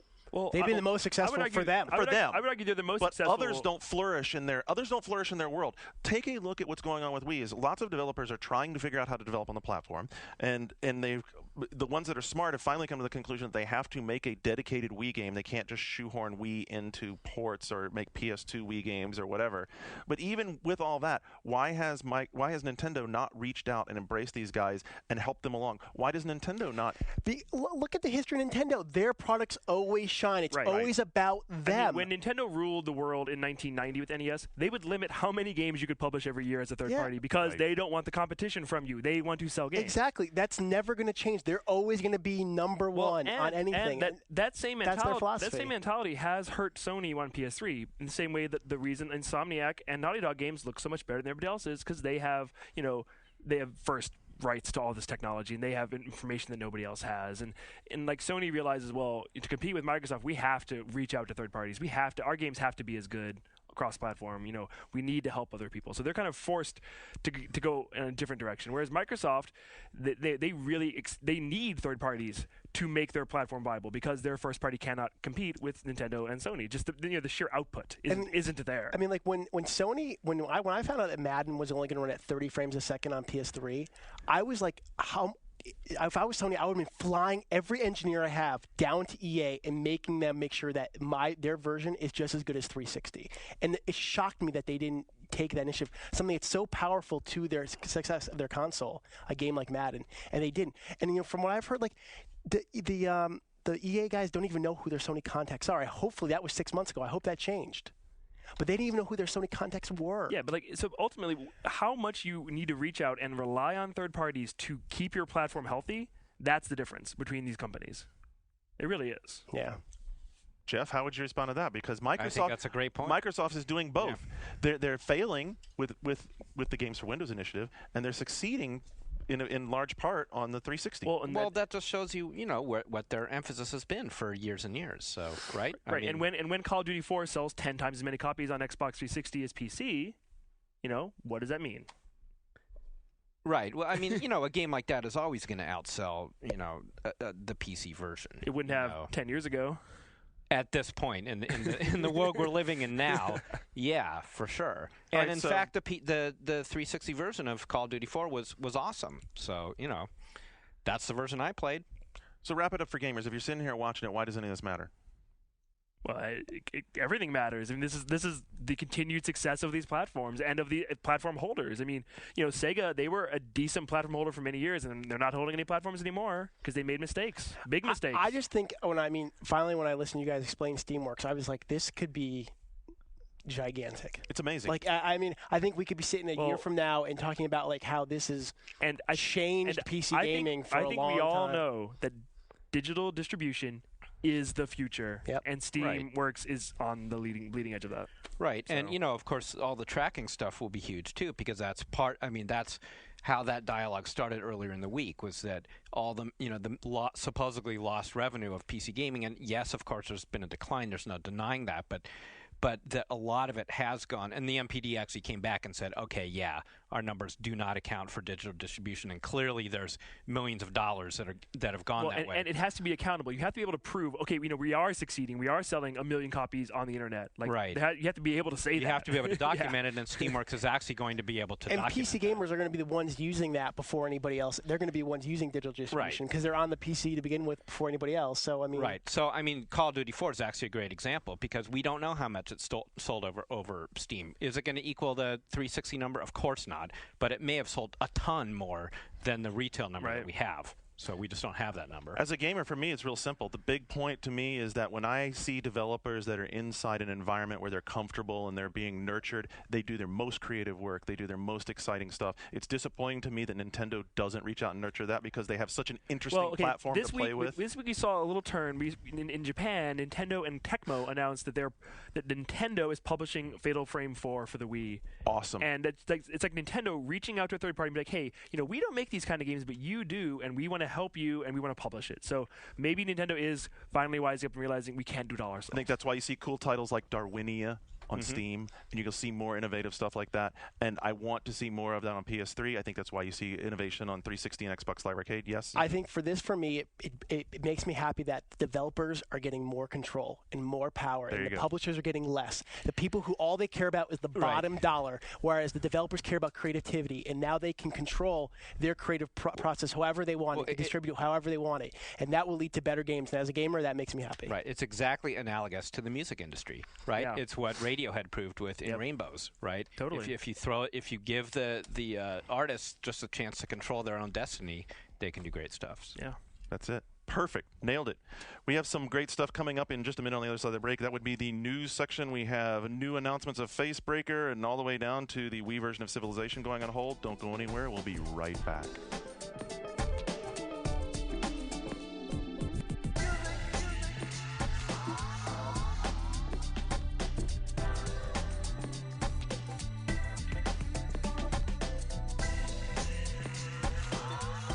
We're back and ready to give you a whole smorgasbord of news loving here. Starting off with EA announcing a new fighting franchise, Facebreaker. Brian loves it. That's loves not true. it. No, I'm not so false. Why are you putting words in my mouth? You love it, dude. I said it seems promising. Like, they're not doing they're taking a break from Fight Night, which is nice, and they're going to try to, their inspiration is Punch-Out. And if anybody says their inspiration is Punch-Out, I got to pay attention to it. I just think the graphics don't look next-gen enough for me. I think it looks like a Wii game. Well, that's and They guess do what? It's not coming look on like a Wii. Wii game. They look cartoony. I mean, give me a break. Like Ready to Rumble. I have a feeling, but it's coming from guys who work on Fight. dude- I think everybody forgets. People think that EA Chicago disappeared in those. Like the PS3 version of Fight Night was developed in Vancouver. A lot of those guys from Chicago are now in Vancouver. I trust those guys to make a good I'm boxing not going to game. say it's not going to be good or fun. It could be great gameplay, but just the graphics. Fight Night was one What of did you want? You want realistic graphics? It's got to be More- different from I Fight don't know, Night, man. More detail. Like Fight Night was one of the first. You've never seen it in motion. You're based it on a couple of screens that you've seen. You were down in that game from. Wish I could tell a story about trying to edit this thing and him in my ear every 5 seconds. I don't think it looks that good. I'm like, dude, it looks that It good. just doesn't seem. Stop it. Okay, Leave me alone. Maybe it'll prove me wrong. I'm down on it. Whatever. We'll see. It looks. I think.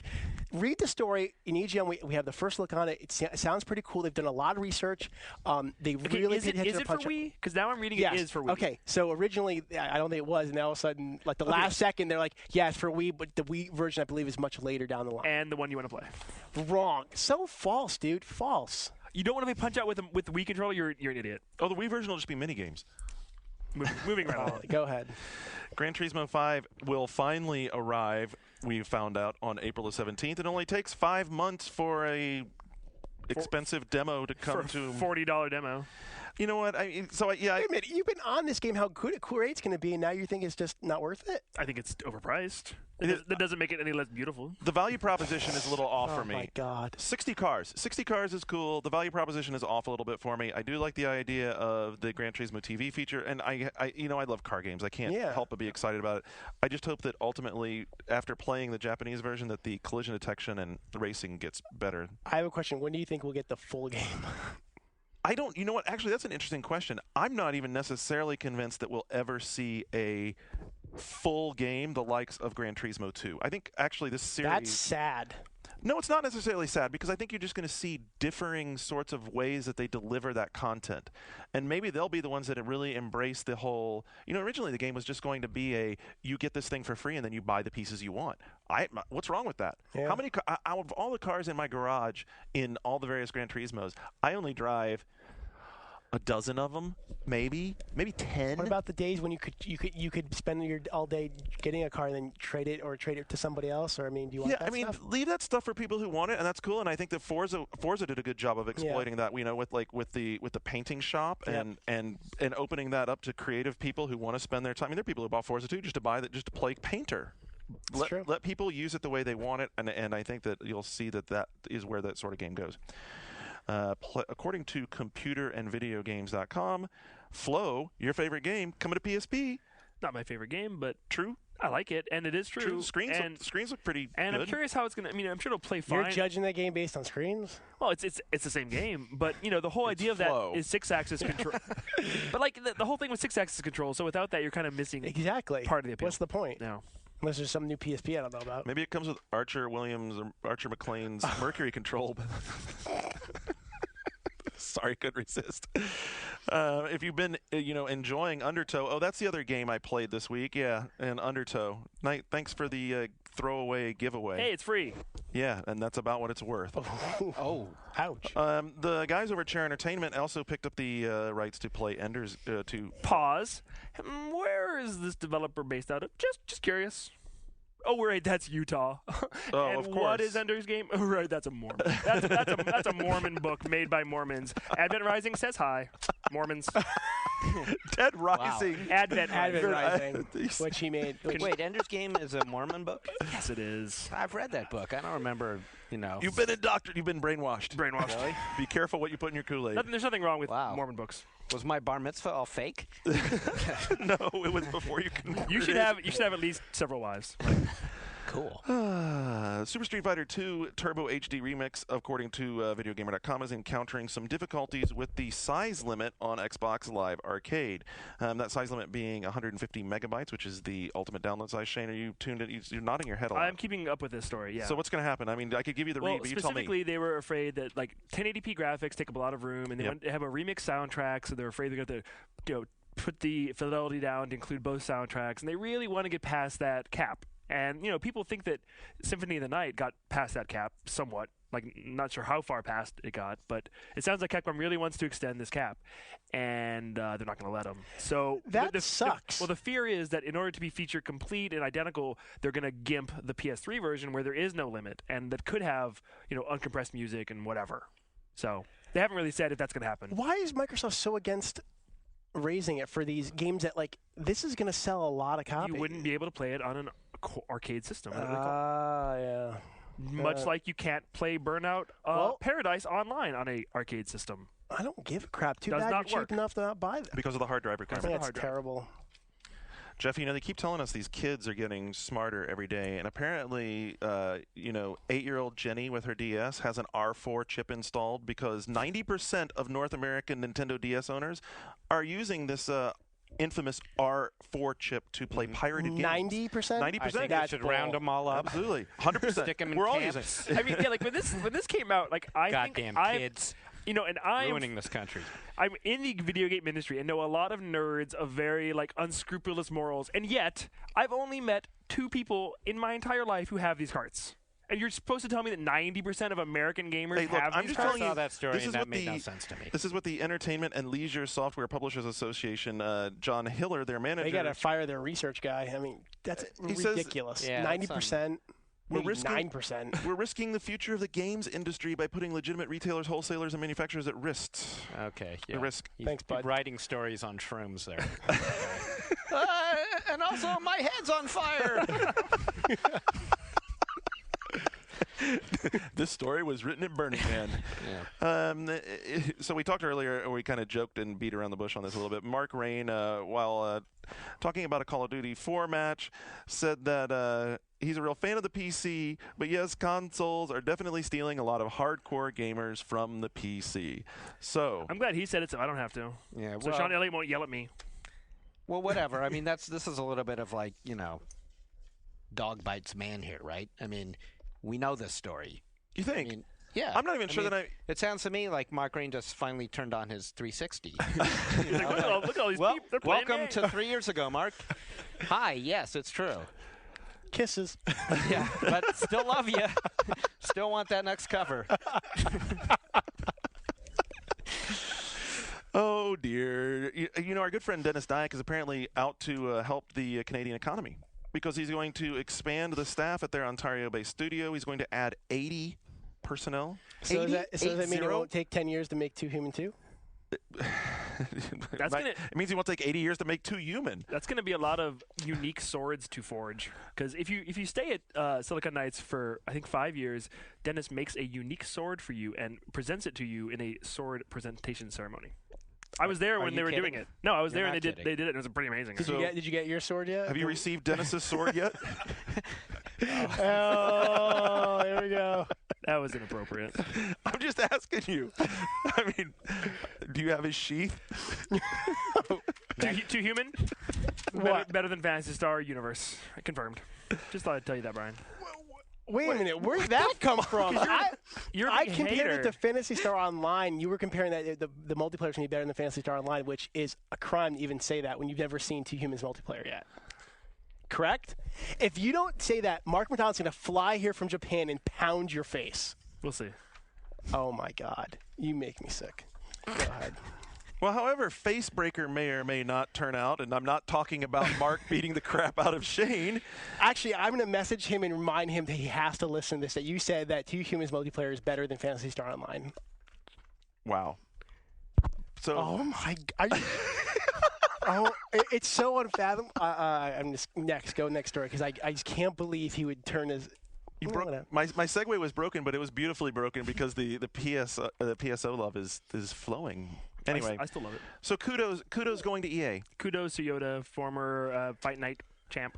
The first time he walks in, is he going to have the gilded robe and the glasses? No, he'll say he can't comment on rumors or whatever their line is. I think that's a good spokesperson for them to have. Yeah, I mean, he's very charismatic.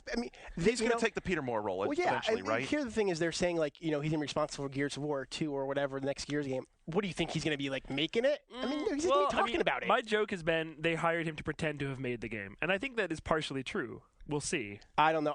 First of all, Gears of War was an unbelievable success. You want and if anybody's making it, you want Cliffy to be the one making it. I mean, you want that, and Kudo's going to be when Cliffy's busy making it. Kudo's going to be talking about it. That's all. It's a spokesperson. This is going to be the Masters of Gears of War game. It also include Marvel characters. Oh, ouch. Other payoffs out there in the game business this week include the lawyers who are working on the Grand Theft Auto Hot Coffee class action suit. You won't be able to collect very much, but the lawyers put a cool $1 million in the bank. If you happen to still have your receipt from 2 years ago, you can claim a $35 cash payout. Of course, that's if you swear to the courts that you bought San Andreas before July 20, 2005, that you were offended and upset by the ability of consumers to modify and alter the content. I was. I think that my emotional damage is worth more than $35. Yeah, too fucking bad. Okay. And that you would have not have bought the game had you known about it, and that you would have returned the game upon learning it could be modified. Yeah. But this is costing Take-Two $1.5 billion, right? Right. That's the number that rumor. That's the rumored number. Rumored number. The part that's actually out there, and if you want to go to GTAsettlement.com, you can get all the specific details. Just comes down to what the settlement was, which is that if you have the receipt, you get 35 bills. If you have a credit card statement, then you get $17.50. I guess it might depend on who actually collects, which will probably be nobody. If you've got a disc, you get $10. And if you just say that all this shit happened to you, you get $5. What I really love Hey. Oh, we are totally going on there. I'm getting $5. Go to Taco Dude, Bell. Yeah. Yeah. I'm so offended. That's worth a Oh my couple God. burritos and a Yeah. Coke. I'll tell you one thing. I think we should all sign up and get $5. They should just take $5 off the $89.99 price tag of GTA 4. I think it's hilarious that if you have a store receipt, you get $35, but if you only have your credit card statement, then that's only $17.50. If you only have the disc, by the way, I have the disc. I bought the game. Oh, but whatever. It's And only this is $10. only the PC version, right? No, it's not only a PC version. Oh, I thought it was. Is it only a PC version? No, I didn't think so. Oh, okay. I thought maybe it was. I don't know. Go to I might have GTAsettlement.com. I didn't might buy have it, but the I'm still saying I'm offended by it. $5. You know what? The $5 obnoxious richer. part to me is that the frickin' lawyers make $1 million out of the deal. That's their job. We should have been lawyers, Garnet. We blew Absolutely. it. And Paid then, attention in school. as Andrew pointed out, it's all my fault that Blizzard made all this money. So apparently I'm $1.2 billion poorer in 2007, and Blizzard is much richer. How much money are they going to put in the bank? It's unbelievable. $1.2 billion last year. That's a 58% increase over 2006. Can we just consider WoW its own platform? Well, what do you mean, can we? Okay. It is. Just make sure. It literally is its own platform. What's really impressive is the number of folks playing it in China. The Chinese, it's a like lot of people in it's like China. 54%. Isn't that what their latest figure was? 54% Is that right? of their. Are playing. Wow. Yeah, it's unbelievable. What else are they going to do over there? Walk along that big wall? What else are they got to do there? Build their fucked up looking Olympic stadium. Have you seen that thing? Jesus. Have you seen it? Have you Who seen else it? can we offend? How many more minutes do we have? Not many. Continuing on the payday front, Sony actually started making money again. Actually, they've been making money for a little while in their consumer electronics department, but they're also making money in their game division, which is a good sign. And hey, whatever you think about where our loves may or may not lie, it's great for the game business for Sony, who has a fantastic platform, PlayStation 3, to be making money finally again. What's interesting is that along with this was on their quarterly reports conference call. They said that their income in general rose 25%. They cited strong digital camera sales were part of the growth. They also, though, in this call reduced their sales goal for PlayStation 3. That's a little odd to me. Because there's all sorts of rumors flying around about models. They've been trying very hard to find the right model that'll gain traction with the sales numbers. They reduced from 11 million units to 9.5 million. A panic? Anybody? Nobody? No. It's small. I mean, it's never good to be reducing that, but I think the SKU mix up, and who knows? Is there 120 gig? Who knows? It's a big mystery. The SKUs are really starting to get confusing. I mean, it's just. And what's the latest one they're saying now? It's going to be. That's going to be a 120 gig unit with the PS3 Rumble controller for America, for North America. Right? You know what Europe got this week that's really pretty amazing. There's a PS3 that comes with Ratchet and Uncharted and 2 controllers. That's excellent. That's an excellent. I know. It's like, well, we should have that here. So the rest of the story there was. You know, the thing is, why do they have those bundles there but not here? Like, what is the why? Well, they're doing better in Europe. Yeah. Sony did claim that they sold 4.9 million PS3s from October through December, which that's not a bad number. Nintendo sold 7 million Wiis, but I mean 4.9 million. Nothing to sneeze at. Nothing to sneeze at. So as you just busted out, the 80 gig PS3 appears to be done in North America. The rumors from both a conference call with GameStop employees and Best Buy all over the place. It's going to be replaced with something. Looks like, according to Ars Technica, that will be a 120 or 160 gig unit with a DualShock 3 controller. When is the DualShock coming out here, by the way? Well, that would probably be April 17th, the day the Gran Turismo 5 Prologue comes out. Good guess. And right before GTA as well. Oh, that's a good point. GamesIndustry.biz also has a report where they reveal that Home is on track for this spring. About damn time. With changes. Now, I don't believe it. I don't either. And I think people are all. misinterpreting this report in that Home might be on track for changes in spring for the people who are in the beta. Exactly. I do believe this because a friend of mine who's in the beta apparently said that the beta has an end now. Like the Really? closed beta has an end coming up, which implies open beta starting. Interesting. Yeah. Well, so how about no more betas? Just give me the damn thing. Well, you see, that's the problem with this whole Home platform. Is Home is such a big endeavor to get into that if you've ever watched any sort of these internet platforms roll out, it's going to be an ongoing beta. Jeff, you have lots of PC has this shit all the time. How hard is it to get from beta to actually calling it final product? Well, that's a line that's never, it's a shaky line that keeps moving. Especially it's a product you're not paying any money for. Well, yeah, I think you're right. At the end of the day, I just want to be try. Right. I just want to be in there and right. I mean, at some point they'll put it out, and it will probably still be, unofficially an open beta. Yeah. Right. They'll be beta testing it once it goes live. I don't think it'll be unofficial. I think they'll leave the beta tag on it. I mean, maybe they will. One day they're gonna be like, oh yeah, now it's done. So it's magically a soft launch. Yeah. Come on, my stinking Gmail still says beta on it. True. Does it really? Yeah, if you Yeah, pull it up does. your Gmail, it still says beta on there. I think that anything that's like this, you get to that point where you have so many ideas, you have so much stuff you're trying to incorporate, it's very hard to draw the line in the sand and say, okay, this is what we're going to call it release version. Also, in the ongoing flood of conference calls for financial groups, Electronic Arts had theirs. One of the most interesting comments that came up during their conference call was that they are not quite over their PS3 development hurdles. It's not shocking because if I saw NFL Tour and FIFA Street 3, the PS3 versions still run slower than the 360 versions. Yeah, Burnout is like the only EA game I've seen that is better on PS3. So this was just John Riccatello, and he's being pretty straight up about the whole thing. He says it's probably only a third of the problem that it was for us 9 months ago, but there still remains some catching up to do on the engineering side for the PS3. Like I said, Sony and EA do not have the best relationship.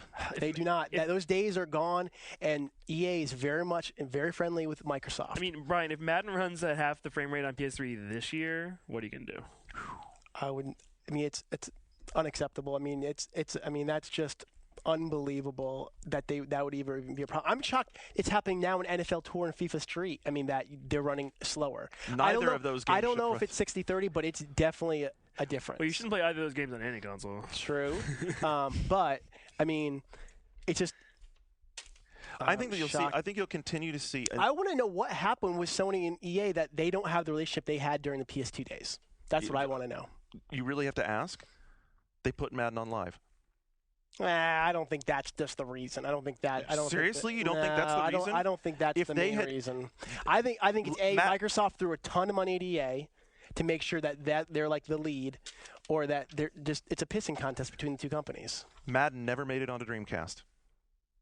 Yeah, thanks. Madden made it onto Xbox Live, and Xbox became a hell of a lot more viable for it. Yeah, I don't know. I don't think it's based. Oh, come on, you're the Sporto. Oh, I know, and I'm telling you, you're wrong. All right. I think you'll also see more of this. Riccatello also said in games where we led the development on the PS3 platform, like Burnout, which is doing very well in the market today, we had no issue at all. I think you'll see developers continue to go that route. From everything I've heard, shops like Codemasters are doing all of their multi-platform on PS3 first and then going to 360. Good. Also, in that call, they pointed out how well Crysis had done, and so I thought, Really? Not in America. Was this a dream that they had this conference call? I guess or? overseas. doesn't that really? Well, what did they say? Did you have more details, sir? Yeah, Jensen frequently noted that Crysis was a strong performer, and he stated that the game went platinum, which likely means that it sold 1 million units worldwide, despite the initially poor performance. This is very interesting because we all were under the impression that Crysis had been. Is it possible that they're counting like OEM versions that are going to be packed in video cards, like some 500,000 units sitting in a warehouse with the new NVIDIA card? Is it possible? Well, I think it's maybe also just like, saying that the economy is doing great and, the war's almost over. I mean, you can just go ahead and say it exceeded expectations. Yeah. And what the fuck does that mean? So they predicted 5,000 to 10,000. Yeah, I don't know. So this was CFO, Chief Financial Officer Warren Jensen of EA. He pointed out these following points: that Rock Band, Orangebox, and Crysis, those are all partner games, exceeded their expectations. That Skate outsold Tony Hawk 2-1. Whoa! Awesome. 2-1. That's big. Tony, take a year off, dude. You're old. Take a year off. It's okay. Don't think he is. Unfortunately, Jeff, he did also note that PC revenue as a whole was down 30%. Myth. Liar! Nothing's wrong. Stay the course. Everything's great. Games for Windows rocks! Also at GDC, the CryEngine 2 will be on display running on consoles. They said it couldn't be done. They said it couldn't be done, kids, but apparently Crytek will be proving the theory that they could get it done. They'll be running on both PlayStation 3 and Xbox 360 at the Game Developers Conference. What do you think about that?